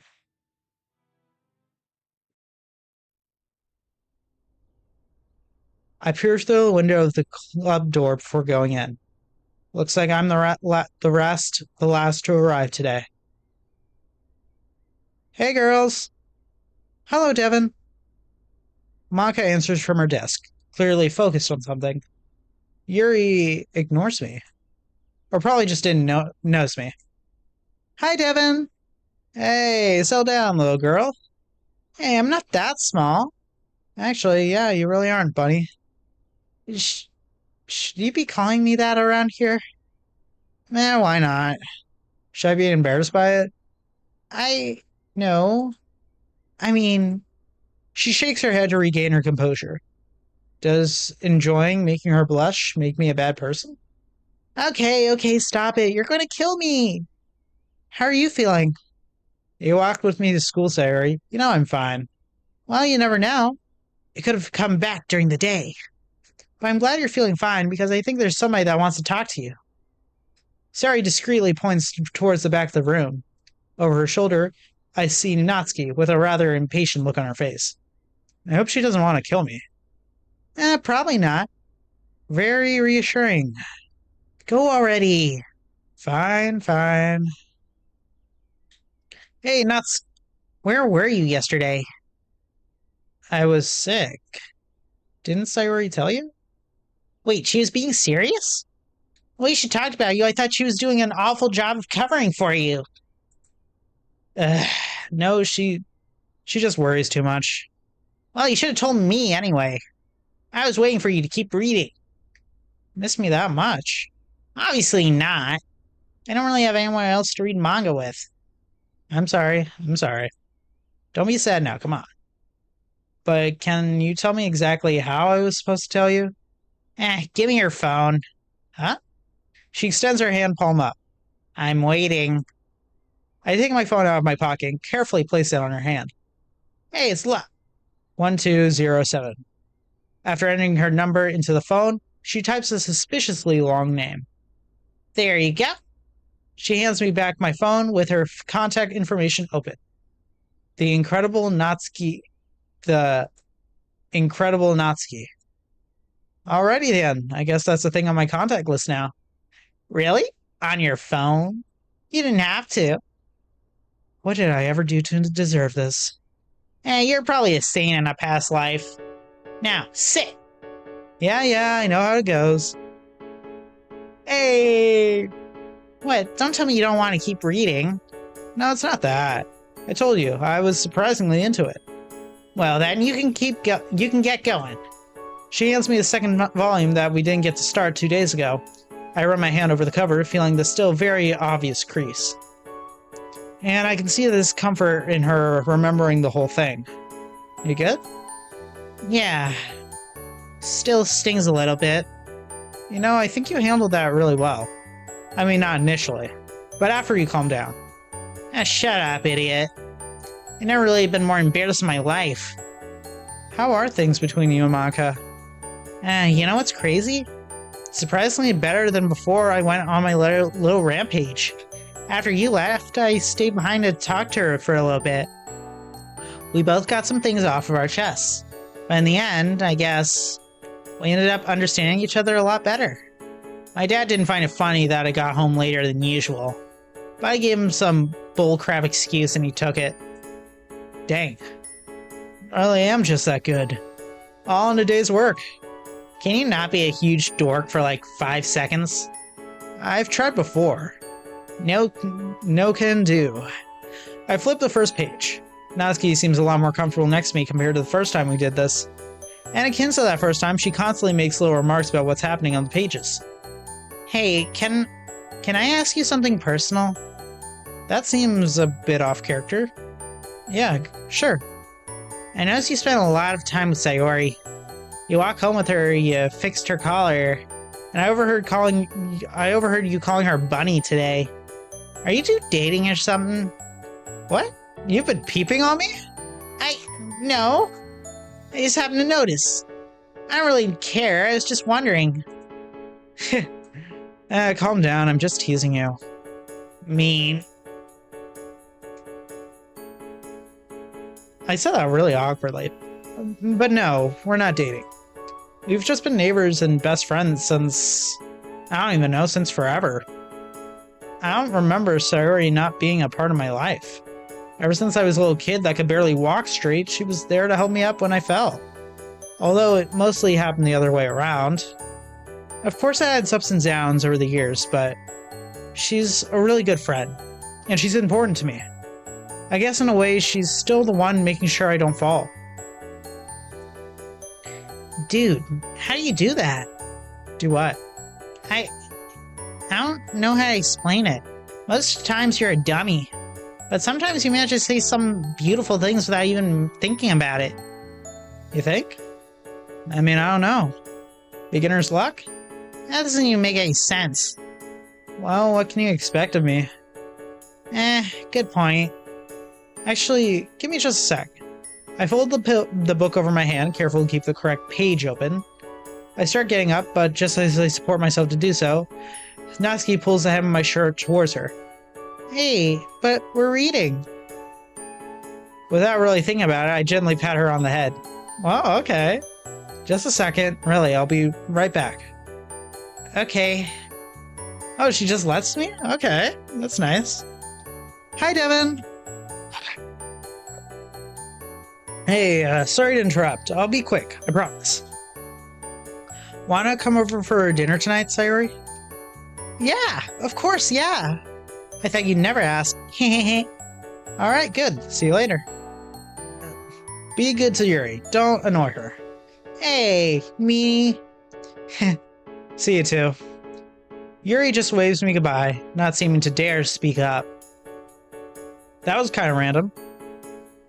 You took too long. Now you shut your mouth. That was barely 20 seconds. Come on, come on. I turn my attention back to the manga in my hands, as does my partner in crime. But after a few minutes, her usual snappy remarks start to slow down considerably. The next time I take a look over my shoulder, she's practically asleep. I give her a very light tap with my elbow. Hey, you. Don't fall asleep on me. Huh? Oh, sorry. Missing some sleep? More like missing all the sleep. Something happened? Not really. Just one of those nights. I turn my attention back to the book. Yeah, it happens. Sucks. I keep reading through the chapters at a rather quick pace. Whoa, is that me? Holy Chad. That's a... wow. Look at how handsome I am. Whoa. Holy Chad. Okay. A few more minutes pass and I feel a small bump on my shoulder. Despite my best efforts, Natsuki fell asleep and is resting her head on my shoulder. I can't help but smile at the sight. Man, she's just so cute. I decide to keep reading, and ignore the fact that my heart is beating quite a bit faster than it usually does. The manga really is quite a lot better than I ever imagined. It makes me honestly laugh a few times, and the girls aren't just cookie-cutter pastes of the same typical anime-like characters. This volume, however, is quite a bit longer than the first one, and it takes me almost the entire club time to read. I look over my shoulder as I close the book and carefully set it aside, even while knowing her for just a few days. It's not hard to guess she'd feel embarrassed if she realized she'd been sleeping like that. I very carefully lift her head. She's leaning. I carefully lift her head so she is leaning against the wall without my support. Hey, sleepyhead. I very gently shake her by the shoulder. It's almost time to go home. Did I really fall asleep? Natsuki rubs her eyes, trying to shake the numbing feeling of having just woken up. Why didn't you wake me up, stupid? Well, it seemed like you really needed it. But now I missed all the good bits of the book. Oh, sorry. And now I missed all the good bits of the book. I kept the last few pages for you. Come on. I pick up the book again. You did? Of course I did. Come on, huddle up. Natsuki moves herself closer to me so she can easily see more of the pages. In just a couple of minutes, we get to the end of the volume. I swear, I just can't with these girls. Still with a smile on her face, she quickly gets up and pats down her skirt. That said, I'm still mad you let me sleep through most of the volume. You know, I liked you more when you were asleep. You think that's funny? You don't? I think I did pretty well there. Fine, you win this one. Heh. Hey, let me take a couple of volumes home. We'll be starting that new activity next week, so we won't have this time to read together. Natsuki suspiciously looks at me for a few seconds before turning around to the closet. She comes back with 3 volumes in her hands and presents them to me. Sorry, I just thought of a meme that I know. Before quickly pulling them back to her before I can grab them. You better know what's going to happen to your face if you damage these, don't ya? I'm guessing not even my own mother will recognize me? Good boy. See, you get it. Girl, you need some professional help. Of like a priest or something. Don't want to put anybody through that. Well, I'm going. Bye. See ya. Sorry. Ready to go? Just 1 second. Poor Yuri. I get the feeling she actually enjoys Sayori's company, but her over-enthusiastic attitude is probably a little bit too much at the time for the tallest girl in the club. I see Monica is still at her desk, with a worryingly large amount of papers in front of her. Hey, Monica. Busy today? Huh? Oh, Devin. Yeah, the week after the festival is always a bureaucratic nightmare. It's not too much, but one club meeting is usually just not enough. I actually wasn't expecting that. Well, if we had new members, I guess. But don't we already have all the paperwork done? Yeah, but every year we have to renew the club itself, so to speak. Do an official request so that we can have our own room for another year. Describe the club mission, stuff like that. I also have to make sure all of your information is up to date. That's rough. Would it be better if we helped you? Thanks, but there's no need. I don't want you guys to have to worry about these type of things. You sure? I'm sure none of us would mind. Really. I would feel guilty otherwise. Monica, just don't overwork yourself, okay? At least that. I'll give it my best. See you Monday. Hey, Sayori, I'm going to the bathroom. Meet me outside the door. Okay. You haven't dropped those things yet? What the heck is going on here? Don't you have anything better to do with your money? No. Not Natsuki getting bullied. Natsuki's cradling a few mangas. Natsuki's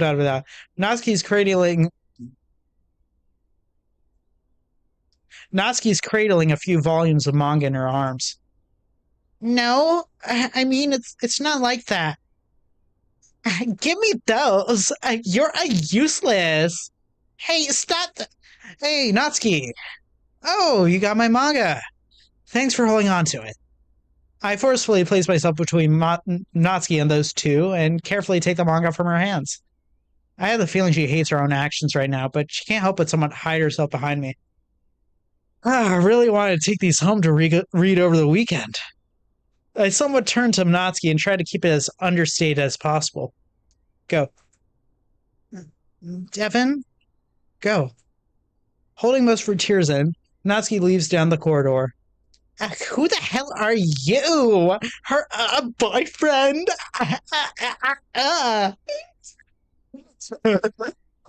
I'm seriously overdoing it with the girl voice. No, I'm not. I just came to get my manga. But how about this? I'm going to suggest you stop messing with her before we get ourselves into a problem. Huh? How about that? Whatever, dude. Let's go. Idiots. Where are you? At my favorite place. Jeez. I sit next to Natsuki on the stairs. She already seems fairly calm, all things considered. Fun people those were. Happens a lot. Natsuki wipes her tears with her sleeves before speaking up. Not really. I managed to mostly avoid them. They never really touched me either, just slinging insults from afar. Are you okay? Yeah, I'm fine. Devin, no. I don't want to hear it. No thanks, no buts, no nothing. Are you okay? Will you get home fine? Yeah, I'll be fine. I'll be okay. Good. That's what I wanted to hear. Here. I hand back the manga that I took from her just a few moments ago. Once she has it in her hands, for the second time today, I pat her small pink head. I did so naturally it didn't even come off as weird, but I can see the blood rushing to her cheeks. Let's go. Text me if you need anything, okay? Okay. Bye. Natsuki leaves doing what's now becoming for me her signature cute little wave. Somebody help me, I'm going insane. Took you long enough. Ah, hush. I ran into some old pals. What? Nothing. What? Devin, you're being silly. Sorry, what are you grinning about?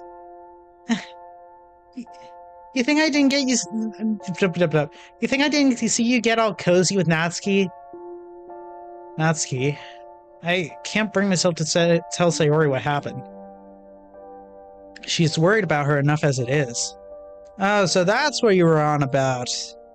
Honestly, yes, I was hoping you didn't see it. But why not? Because you're going to start immediately imagining my relationship with her all the way till we get married? And that's fine, Danny, but I don't want you to be disappointed and mope all over the place if nothing works out of it. If nothing works out of it? As in you're trying to make it work out? No. Maybe. I mean, it's not like I would mind. I'm not exactly chasing it either. Sari doesn't even try to hide the massive grin creeping on her face. Oh my gosh! My bestie's in love! I'm so happy! Whoa. Calm down. Skip me a few steps there, don't you think? I can't calm down. This is so exciting! Well, you're going to have to calm down. I'm not in love, okay? I enjoy the time I spend with her, but I'm not quite there yet. We'll see how things go, but as of right now, we're just friends. Oh, come on. That can't be all that there is. Tell me more. Bunny. Tell you what exactly? I don't know. I guess, how do you feel when you're with her? You're such a pain. Fine. I don't really know what to tell you. I guess... I take a small pause to consider what to say to her, because in all truth, I also need to explain to myself.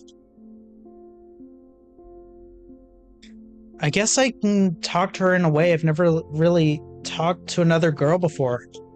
She follows my quips with her own, this never-ending stream of insults back and forth. All jokes, of course, but I don't know, I really like it. I can feel a small smile creep up on my face as I start to describe my time with Natsuki. And she's just so brutally honest, which is weird, I know, but I kind of love how tactless she is sometimes.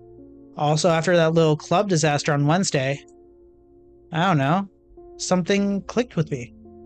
I can't exactly explain it. Something about the way the whole thing went over? I guess she just had a really different reaction to something I would have expected of her. Well, whatever I could have expected of her from the maybe 2 minutes of conversation I had with her prior to this week. And she reads manga. I know that's not that rare of a thing, but it's always a nice bonus. And well, don't tell her I said this, but she's really freaking cute. When I saw her sleeping on my shoulder, yeah, my heart skipped a few beats or two. What? You're totally falling for her. It's so cute. Why do I even bother telling you these things? Don't say that. I love hearing about your things. Don't do the puppy eyes. Stop, you're making me hate myself.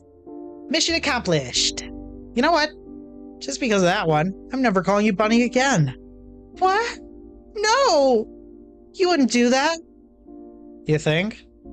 Just watch me. I look away from her and ever so slightly speed up my pace. You're being a meanie. Don't do that. Maybe you should have thought of that before bribing me with puppy eyes. For like the 3rd time in a week. But both times you got something really nice out of it. You had a ton of fun in the club. And you found the love of your life. I shoot an absolutely death-inducing gaze at Sayori, which even a head-in-the-clouds girl like herself picks up immediately. I mean, you found a really good friend that you want to know better in the future. Maybe. Good girl. I put my arm around Sayori's shoulders, pull her close to me, and give her a kiss on the forehead.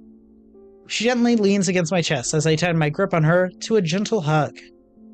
Sometimes I don't know what to do with you, Sayori. I release her, appreciating the honest smile on her face. That honestly warms my heart. I guess you have a point. Can't really complain about the results of your nagging now, can I? Heh. I know how to take good care of you. This past week is anything to go by? I'd say so. Although I guess there were a few scares along the way. What scares? Oh, I guess you didn't notice. I almost completely blew it with Natsuki on Tuesday. The short version is she took something I said the wrong way and very angrily kicked me off any area in her vicinity. I honestly thought she was never going to talk to me again. Well, maybe not ever again, but the very next day? Really didn't see that one coming. How did I not notice that? Must have been hypnotized by Yuri explaining to you the picture of Mark. Damn it, that's not the name of it. You're so cute when you're angry. Shut up! I'm trying to be angry at you. Oh yes, the jumping ball of happiness is threatening to be angry at me. I'm so scared. As soon as I say this, a huge pit forms in my gut, which luckily I managed to keep away from my expression. Her happiness is so fleeting. Some might even call it fake. She doesn't really seem to catch on to this lie I just told, and I can't bring myself to point out to her either. You're really important to me, Sayori. You know that? What brought all that on all of a sudden?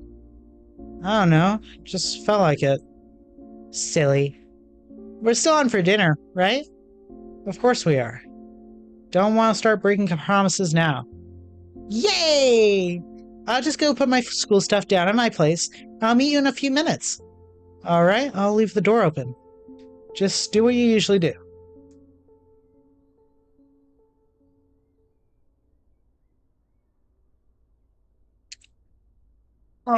Man, my throat.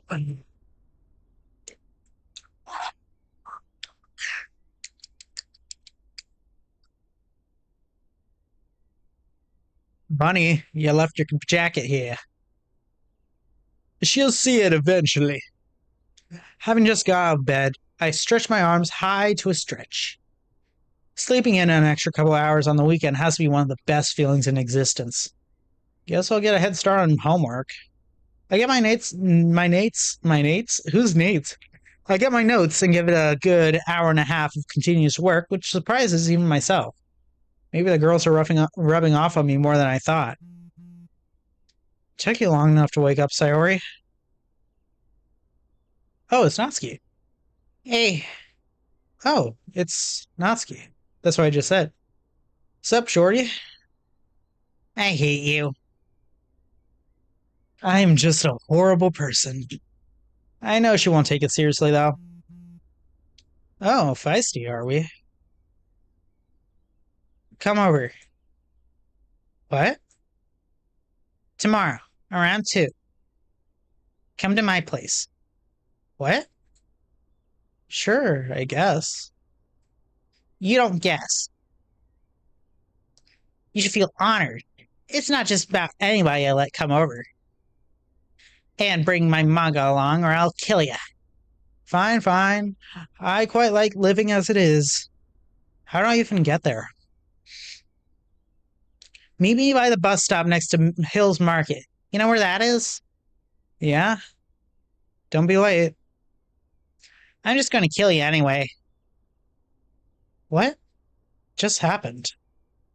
Okay. Okay, chill. I'm just going to a friend's house, you know? I've done this 1,000 times with Sayori, nothing weird about it. It's totally not even close to the same thing. Okay, it's okay. Just breathe. These things happen. It's not like I'm committing any crime against humanity. Okay, I'll just finish this bit of homework and swing by the town center to get something to take with me. Some snacks, I guess? Wait, I completely forgot about the book for the club activity. Well, 2 birds, 1 stone, or some such.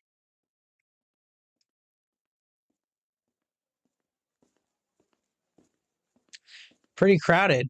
Where are the people? I guess it is a Saturday afternoon after all. Alright, I guess I'll get the book first, since it'll be annoying to go buy one with groceries hanging in my hand. Hey, is that? Hey, Monica. Huh? Oh, hi, Devin. Doing some shopping? Some sort. Actually, I'm happy I ran into you. If you're not busy, could I perhaps cheat a little and ask for a favor? You forgot about the book, didn't ya? I see you're as perceptive as always. Please? You're supposed to choose by Friday at most. My club president pouts and impatiently taps her foot on the floor. Sorry. I'm just messing with you. Don't worry about it. We're not grading anyone. It's supposed to be fun for everyone. Hello! Did you want my help choosing something? Yes, ma'am. Sometimes I can really see why Sayori takes such a liking to you. Follow me, please. I'll give you some hints, but I still want you to choose on your own, okay? You're like the perfect blah blah blah blah. You're like the perfect club president, Monica. Where did that come from? Don't be silly. No, I mean it. You're always there to help. You take care of all your paperwork. You try to come up with interesting activities. And now you effortlessly pull off the I'll help you, but I won't give you the answer scheme on me. Very impressive. For the first time ever, I see Monica flustered, even just a little bit.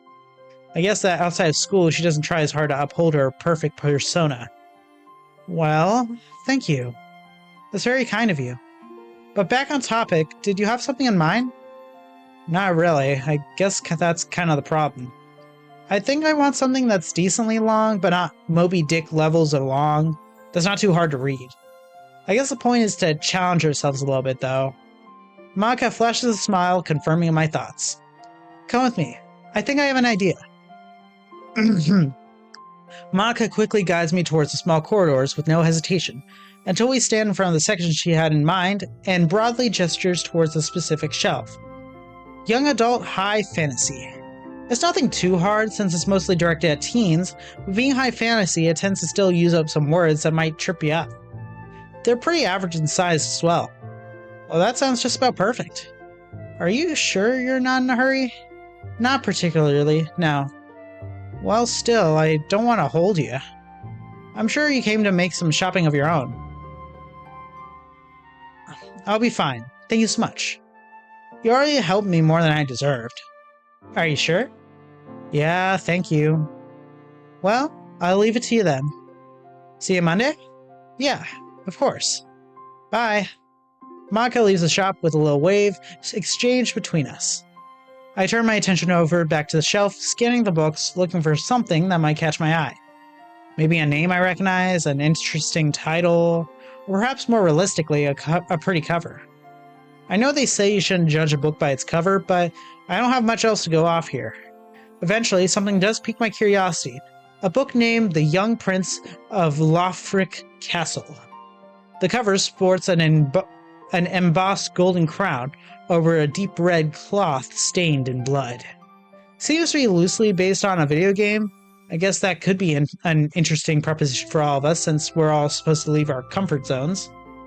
I take 2 copies off of the shelf and take them to the checkout. Hold on, got to get some of the tea. Thank you so much. Have a great day. Thank you. You too. With my book in hand, I turn in the direction of the grocery store. What would Natsuki like the most? I'm pretty sure she has a sweet tooth. I guess I should go with that.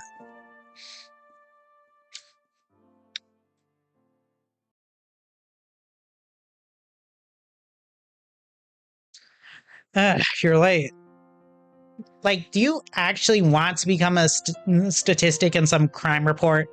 Because that's pretty much what I'm hearing. Then who would indulge you? I got you to do it. I'll get someone else, no problem. Yeah, sure, you tell yourself that. Cute Alfred. I'm going to say this once for future reference. Do not call me cute. I'll let this one slide since it was your first offense. Oh, we're supposed to be counting? I'm going to need a sheet of paper. Ah, shut up. Let's go. The sun will fry your brain. More? Darn it, I'm screwed. Come on, stop babbling. Do you always walk this fast? I never walk fast. You're the one looking like a grandpa. Hey, I've seen some grandpas do some very impressive things. Well, the grandpa you look like is dead. Even then, I'm pretty sure he's still a little bit faster than you are. Okay, that one kind of hurt. You sure you're not embarrassed going around town being seen hanging out with me? Should I be? I don't know, people might think you paid for my company. This is pretty unrealistic. I'm going to recommend you stay away from my basement. I might not be able to control myself. Wow. Let me rephrase that. I'm going to recommend you stay away from the knives. Okay, bro. Alright, here we are. Pop, pop. Ah, man, his brain is fried. And now I went to all this trouble. Where's my shovel? Do you actually own one? I don't know, do I? Come in. With a swift motion, Natsuki cracks open the door and opens the way to let me through. Well, excuse me. Pretty nice house. The door leads straight into a corridor, with stairs on the left, the kitchen in front, and the living room to our right. Make yourself at home. I'll be back in a second. Way ahead of you. I put down the backpack that I'm carrying and plonk myself firmly in the couch. A voice echoes from a couple of rooms away to where I'm sitting. Did you bring my manga? Yeah? The voice turns and steps in my direction that soon reveal my host.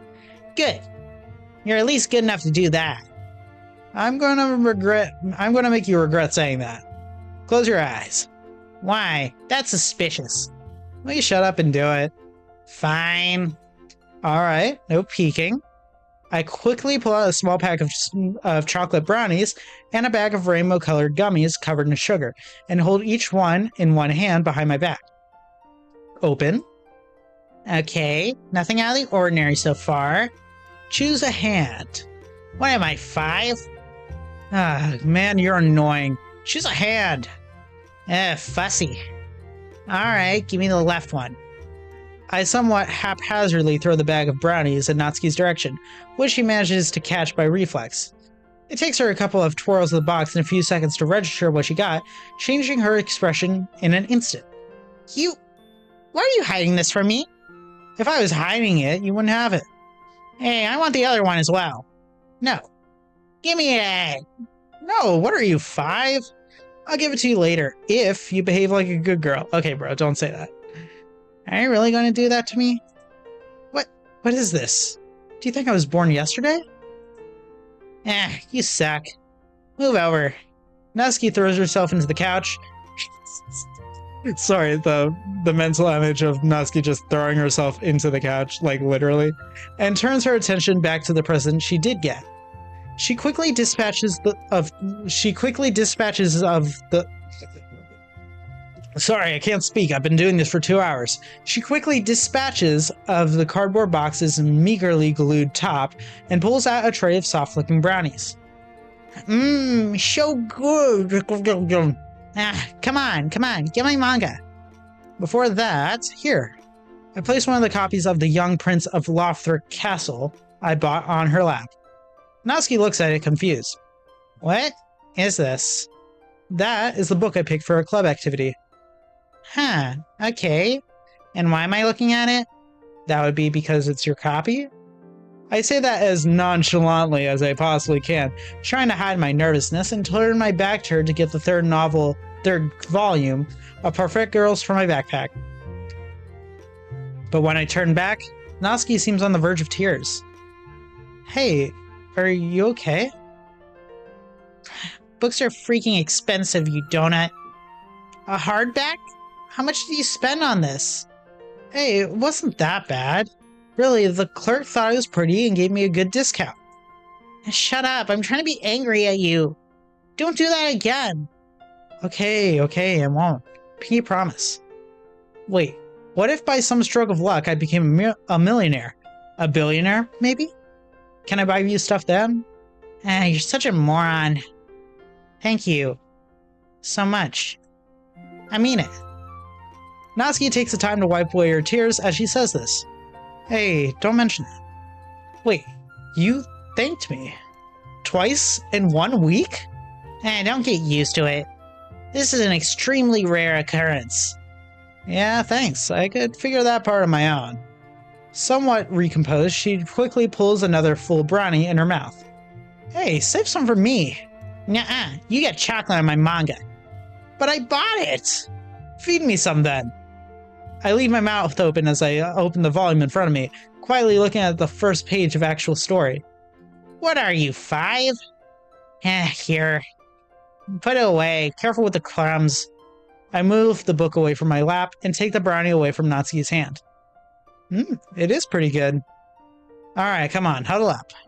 Wait, actually don't. Get up. But I just sat down. Despite the complaints, she complies with my request and stands just in front of the couch. I take out my phone and open the camera app. Alright, silly face please. To my surprise, she does it with no hesitation. Much obliged. Natsuki sits back next to me while I tinker with my phone. What was that for? I turn the screen in her direction. Needed a picture for your contact. Fine. But don't give it to anybody. I wouldn't dream of it. Also, don't stare at it too hard at home. You'll damage your eyes looking at a screen that long. I'll just print it out. Ready?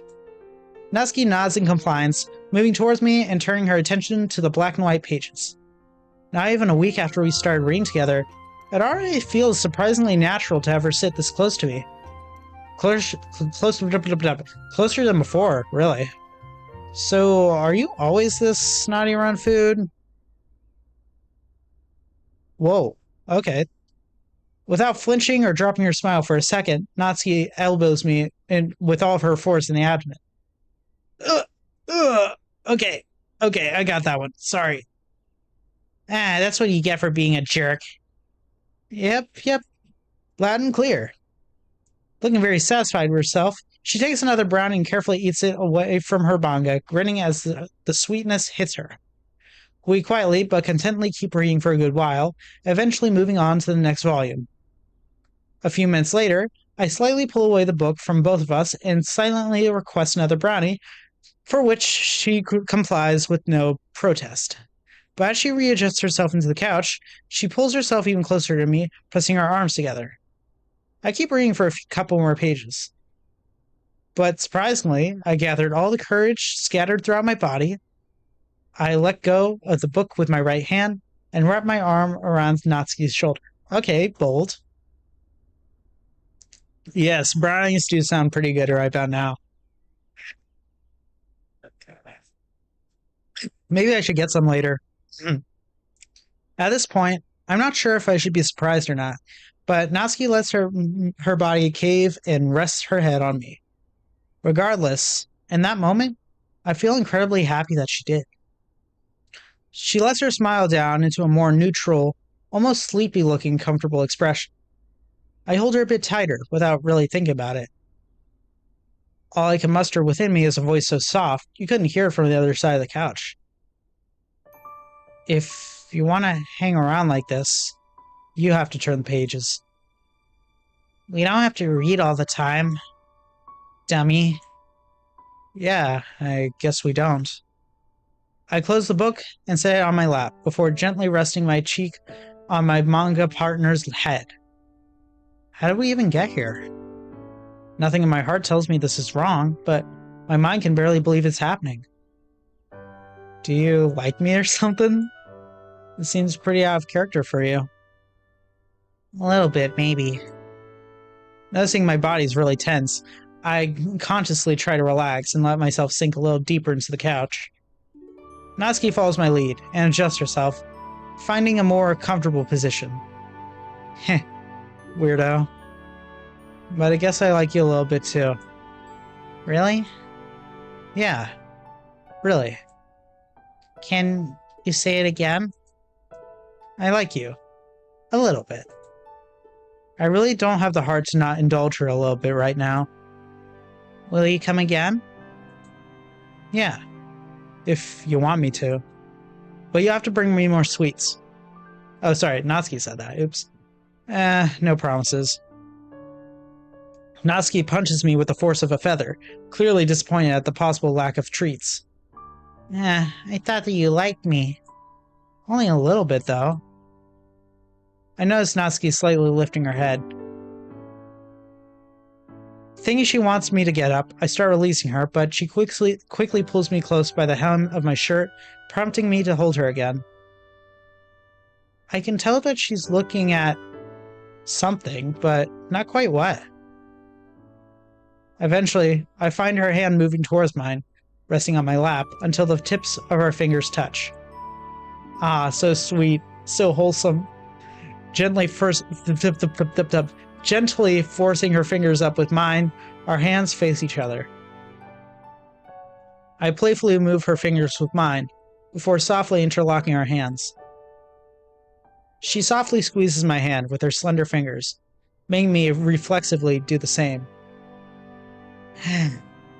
You're totally lying. There's no way the clerk thought you were pretty. I don't know. Might want to be careful. She might steal me away. Don't you need to be mine for someone to steal you away from me? Do you want me? It seems the gravity of that question suddenly hit Natsuki.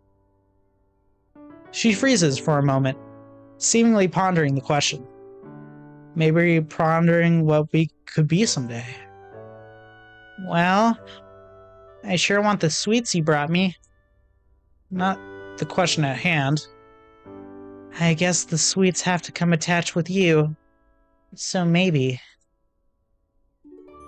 Natsuki's voice seems to I can't believe I'm ruining this moment. I'm sorry. Natsuki's voice seems to disappear inside her as this conversation progresses. Would you ever want me?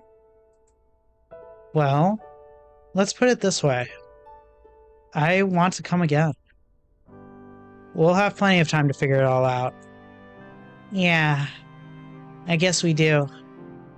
This seems to put a smile on her face, which in turn puts a smile on mine. You suck. Don't make me blush so much. But it's so much fun. Okay. Hearing this, Natsuki lifts her hands to her mouth and playfully bites my thumb. Ow! You little vampire demon! Don't be a bad boy. I'll be back in a second, okay? Okay. Natsuki gets up and leaves to what I assume was the kitchen. I let my body limp on the couch for a few moments, trying to process everything that just happened. Trying really being the key word here. I eventually give up and sit up straight, waiting for Natsuki to return. Not long after, familiar steps come again my way, but this time holding a tray of cupcakes? Oh man, you cooked for us? Even better. Natsuki pulls the tray down on the table and quickly goes back in the kitchen, coming back only a few seconds later with 2 pastry bags in her hands. Here, take one. She hands me one of the pastry bags, which I hold awkwardly, not really knowing what to do with my hands. You do realize I never used one of these things in my life, right? Oh, don't be a little baby. Come here. Natsuki gestures me to kneel next to her in front of the center table. Look, just squeeze at the top and make any drawing that you want. Natsuki quickly and expertly draws a cute cat face on one of the cupcakes with pink frosting in her pastry bag. Yeah, good luck. Girl, I can't draw a straight stick man, let alone anything like that. Shut up. Come on, I want to see. Fine, fine. Let's see what I can do then. What do I even do? Looking at the delicious, warm-looking cupcakes in front of me, I think of something I can maybe realistically draw in a way other people might recognize what it is. A house? Sure, yeah, like the ones we used to draw in kindergarten with only straight lines and a triangle for a roof. Well then, I take aim and start my masterpiece. About halfway through, sticking my tongue out for a concentration bonus, I have drawn absolutely everything except straight lines. I pretend not to see Natsuki trying to hold her laughter in my peripheral vision and carry on until something appears on my cupcake. See? That looks great. You keep your mouth shut. How was I supposed to know you're this bad? That shouldn't even be humanly possible. Look, I'm sorry, okay? I'm just not good at anything even tangibly related to drawing. My hands just go all zigzaggy and my brain turns to mush. It's fine. It just has to taste good. Just slather a little bit more on there. Well, not like I helped make it's well, well, not like I helped make it taste good either. Okay, I'll do one more. I pull one more cupcake in front of me and, after a deep breath, restart the process. Most surprisingly, 30 seconds later, I have something in front of me that actually somewhat resembles the image I had in my brain. Huh. Would you look at that? Wow, that's actually a lot better. Well, less bad. Screw you. I take my cupcake and sit back down on the couch. Natsuki, clearly enthralled by the process, continues decorating the rest of the cupcakes. I happily watch my happy host do what she does best. Seeing her so focused on something she clearly enjoys brings a different kind of happiness to my heart. Leaning over the table, her shirt rises to reveal a bit of her back, but her fair skin is interrupted by a bruise? Hey, what's that on your back? Huh? Oh, that's nothing. Don't be like that. That's not nothing. Without thinking much of it, I instantly reach for her shirt, trying to get a better look. But seeing this, Natsuki drops the bag she's holding on the tray and slaps my hand violently. Don't touch me! I mean, okay, yeah, that was kind of stupid on my part. Why would you do that? Startled, I stop myself from reaching on instinct, avoiding making the situation worse. Sorry, I didn't mean to scare you. What just happened? I guess this confirms it really isn't nothing. I shouldn't do that without asking. No, you didn't. Sorry. I shouldn't have done that. Natsuki turns to me, resting her hands on my legs and resting her hand on them in return. Placing my hand under her chin, I gently raise her head until our eyes meet and sincerely smile at her. Hey, it's okay. I'll be here if you need me. And only if you need me, okay? With nothing but a faint smile from these words, she turns back picks up the bags, and returns to the frosting. But this only lasts a few seconds, before her hands stand frozen, hovering the cupcake mid-drawing. Natsuki? I hate you so much. Without even a hint of an explanation, Natsuki grabs my hand and pulls me off the couch. I'm confused, but I don't offer any resistance. I really don't feel like she's in the mood for me to complain right now. She quickly leads me to the stairs for what I assume is her room. Oh, that's a pretty nice room. Kind of looks a little bit like mine, almost. This looks pretty comfy. Unfortunately for everyone involved, this is the absolute best I could come up with to try and lighten up the mood. The curtains are pulled, giving the space a slightly dim look. Natsuki stands in the middle of the room, having let me go near the door. She turns away from me before taking a really big breath and lifts her shirt. A lot more than she probably should have. Probably should put that up just in case. I can hear her shirt falling to the floor after I instinctively looked away. Okay. We are gentlemen. By the way, nothing is being shown yet, but I'm still being very careful. Hey. Oh, what exactly are you doing? Devin, look at me. Natsuki, just look at me, dang it. Reluctantly, not really knowing what to do, What the heck? It's the quietest of whispers, but I'm sure Natsuki managed to hear that considering the silence that enveloped us. Her back is covered in bruises. I don't even want to count how many. Some almost healed, and others quite recently. I feel sick. I feel like my knees are about to give. Who is doing this to her? Her father? So much that she said suddenly makes sense. Over my thoughts, I can still hear Natsuki's muffled sobs. I have no idea from where, but something deep inside me tells me to take a step towards her. She's holding her arms close to her chest, I assume trying to hide some of her embarrassment. A couple more steps get me at arm's length.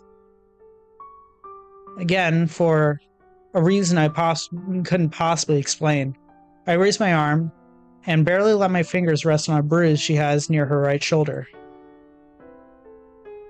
Clearly not expecting the sudden physical contact. Oh yeah, no, that's intentional. You see, I could probably show what's being shown on the screen right about now, but I don't know if, like, I can on YouTube. Basically, it's just Natsuki showing, showing there's a bunch of bruises on her body. Like, nothing's being overtly shown, but still I'd rather tread on the side of caution rather than not accidentally show something I'm not supposed to on YouTube. Clearly not expecting the sudden physical contact, she winces and her body recoils, making me instinctively remove my hand as well. But she doesn't say anything, nor does she move away. I repeat the motion. She winces again, but this time she doesn't move. A flurry of questions flood my mind. How long has this been going on? How often does he beat his own daughter? How's no one noticed this before? Could she have had some cracked ribs? Has she ever been checked? I look at her again. I let my hand slide down, over her bra strap next to a bruise that still looks half bloody, coming to rest on another one on her lower back. This last one looks like one of the oldest, somewhat returning to normal. Devin. I wrap my hand around her I wrap my hand around her lean torso and slightly press down on the bruise with my thumb. Ah! Man. I don't understand why I'm doing this. I'm knowingly and deliberately causing her pain, but is it too stupid to think somehow helping me understand her better? Is this all? Yeah. He never risked a place someone might see. Unless that someone makes me put my guard down, I guess. And he never did anything else. No. Thank goodness, no. This can't be happening. But a thought suddenly hits me. The position Natsuki just put herself in. The amount of trust she just put in me. Come on, for once in your life, be there for someone you care about. A deep breath. Devin?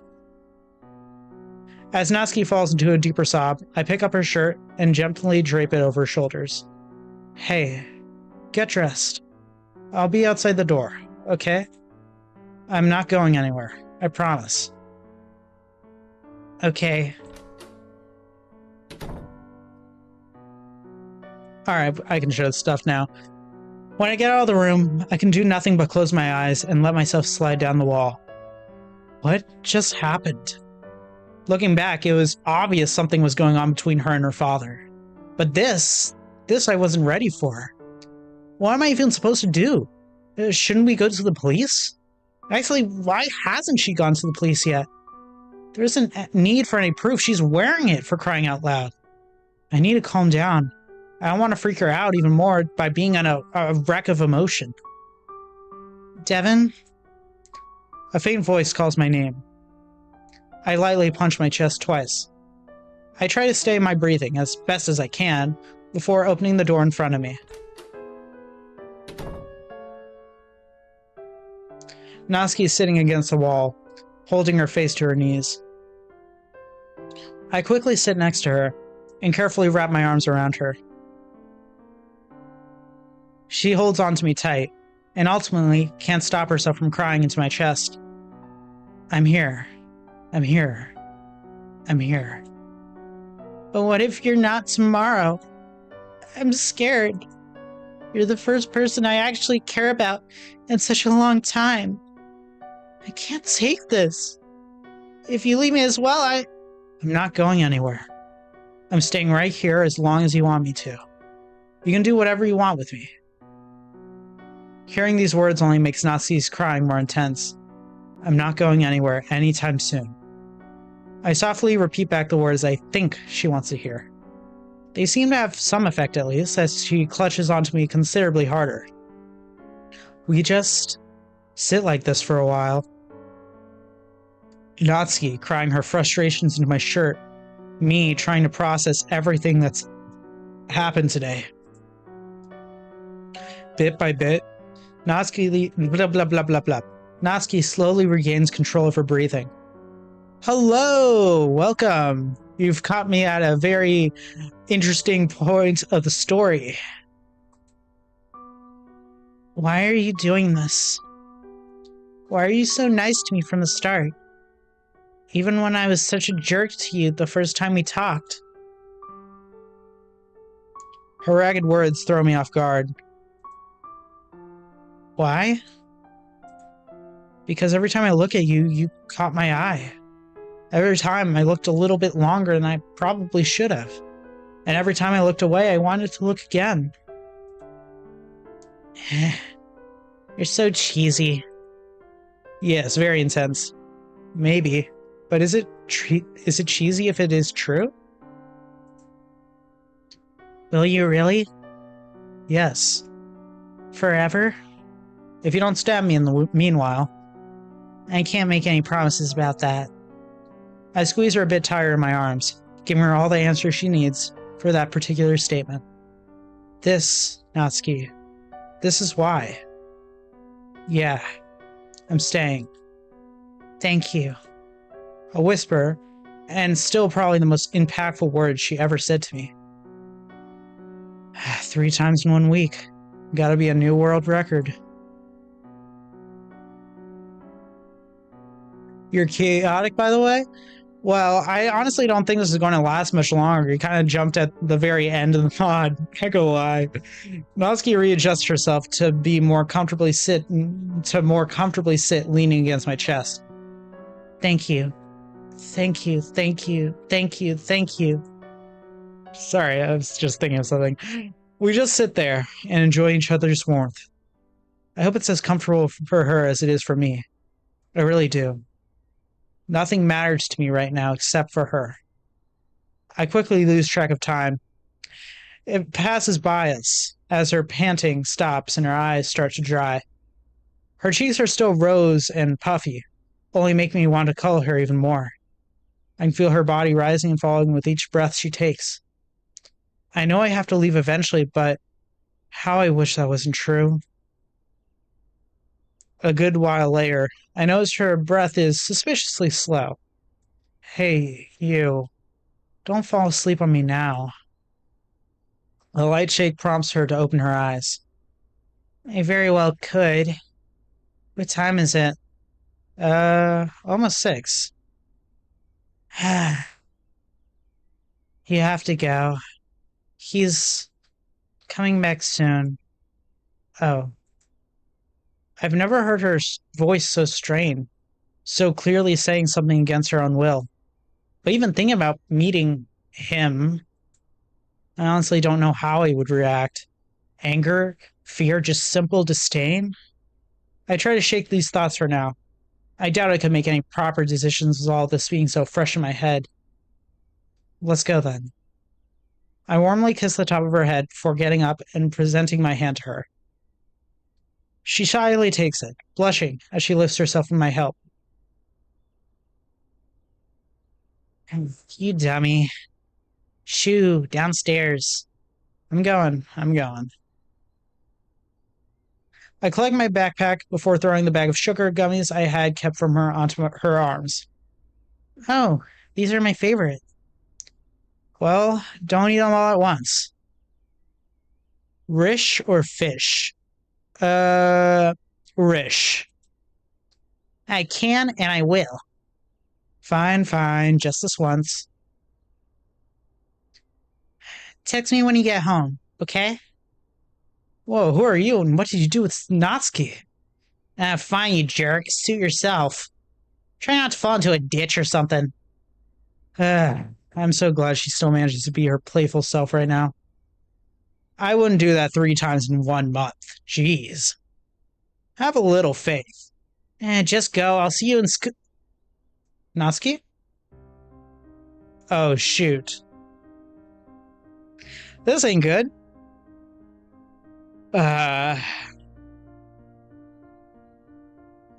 Okay. Let's deal with this.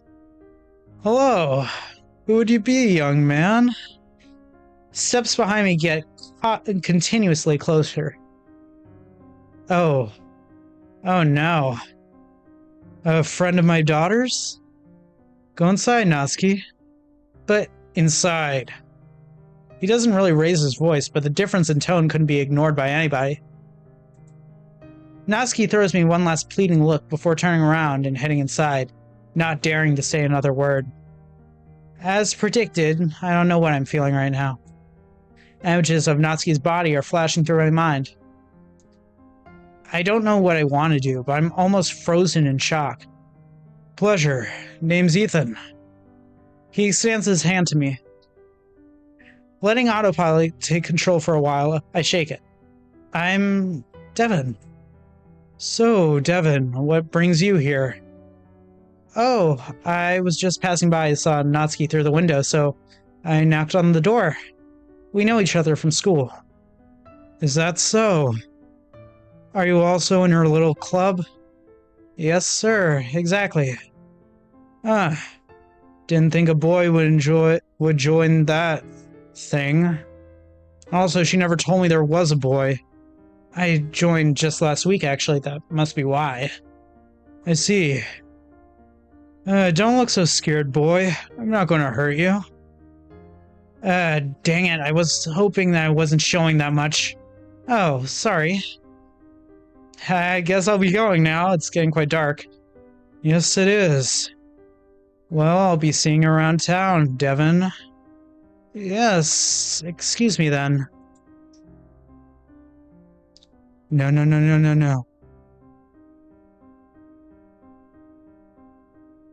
Natsuki, I told your dad I randomly saw you through the window and knocked. Stick to that.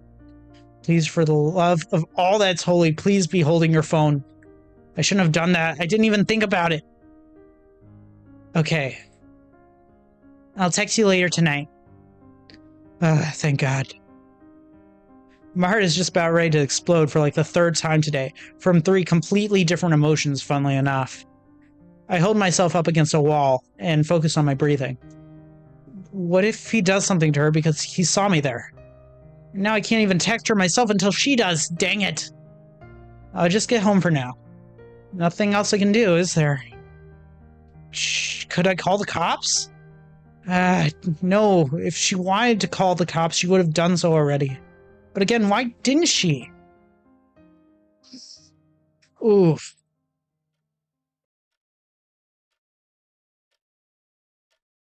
I check my phone once again. 2 a.m. Guess I'm not sleeping tonight. What do I do? She said she would text me. So text me, for crying out loud. I'm worried.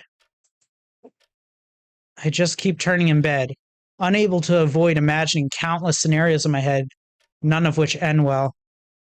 What did I get myself into? I say that, but deep down, I'm really glad it happened. Natsuki was going through this whole thing alone for who knows how long.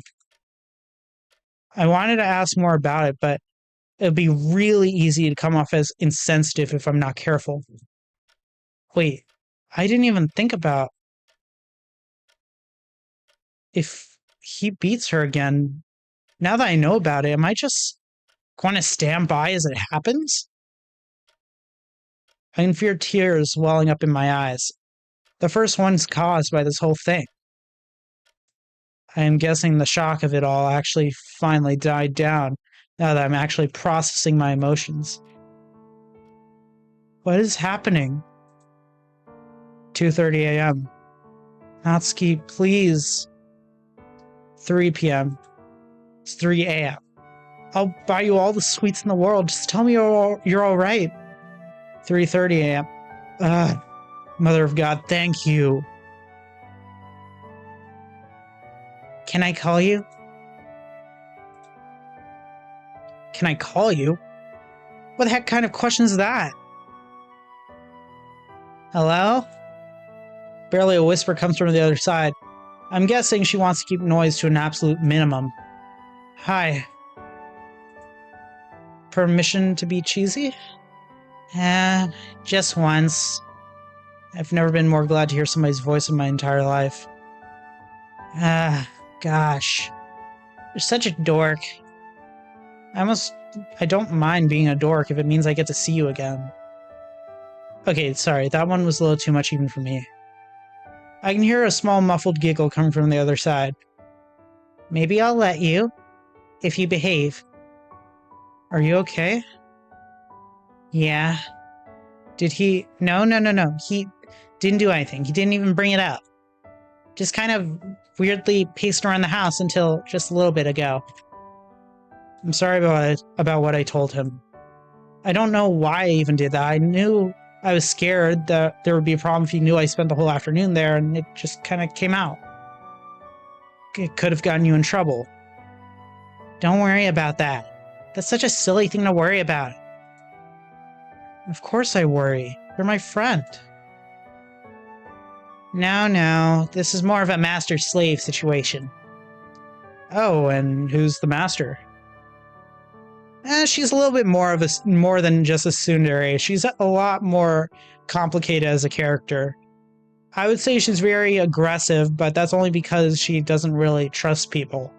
I wouldn't say that she's so much of a tsundere as she is more of not sure of who she's able to trust. Let's just put it this way. It's not you. Well, that's disappointing. Don't worry, I take good care of my subordinates. And do I get special treatment? We've been over this, only if you're a good boy. And a good boy right now would go to sleep, because their master would feel bad if they kept him up all night, okay? Okay, I'll try. Can I ask you something kind of random before we go? Quickly? Can I call you Nat? Please say yes. If we're alone. Okay. I'll be careful. Okay, I'm going to say something now, but you can't comment on it. Promise? Suspicious? Promise. I wanted to hear your voice too. Such a silly thing. And it made me feel like a giddy 5-year-old opening presents on Christmas. Good night, Nat. Good night. I think I love you, you little pink demon.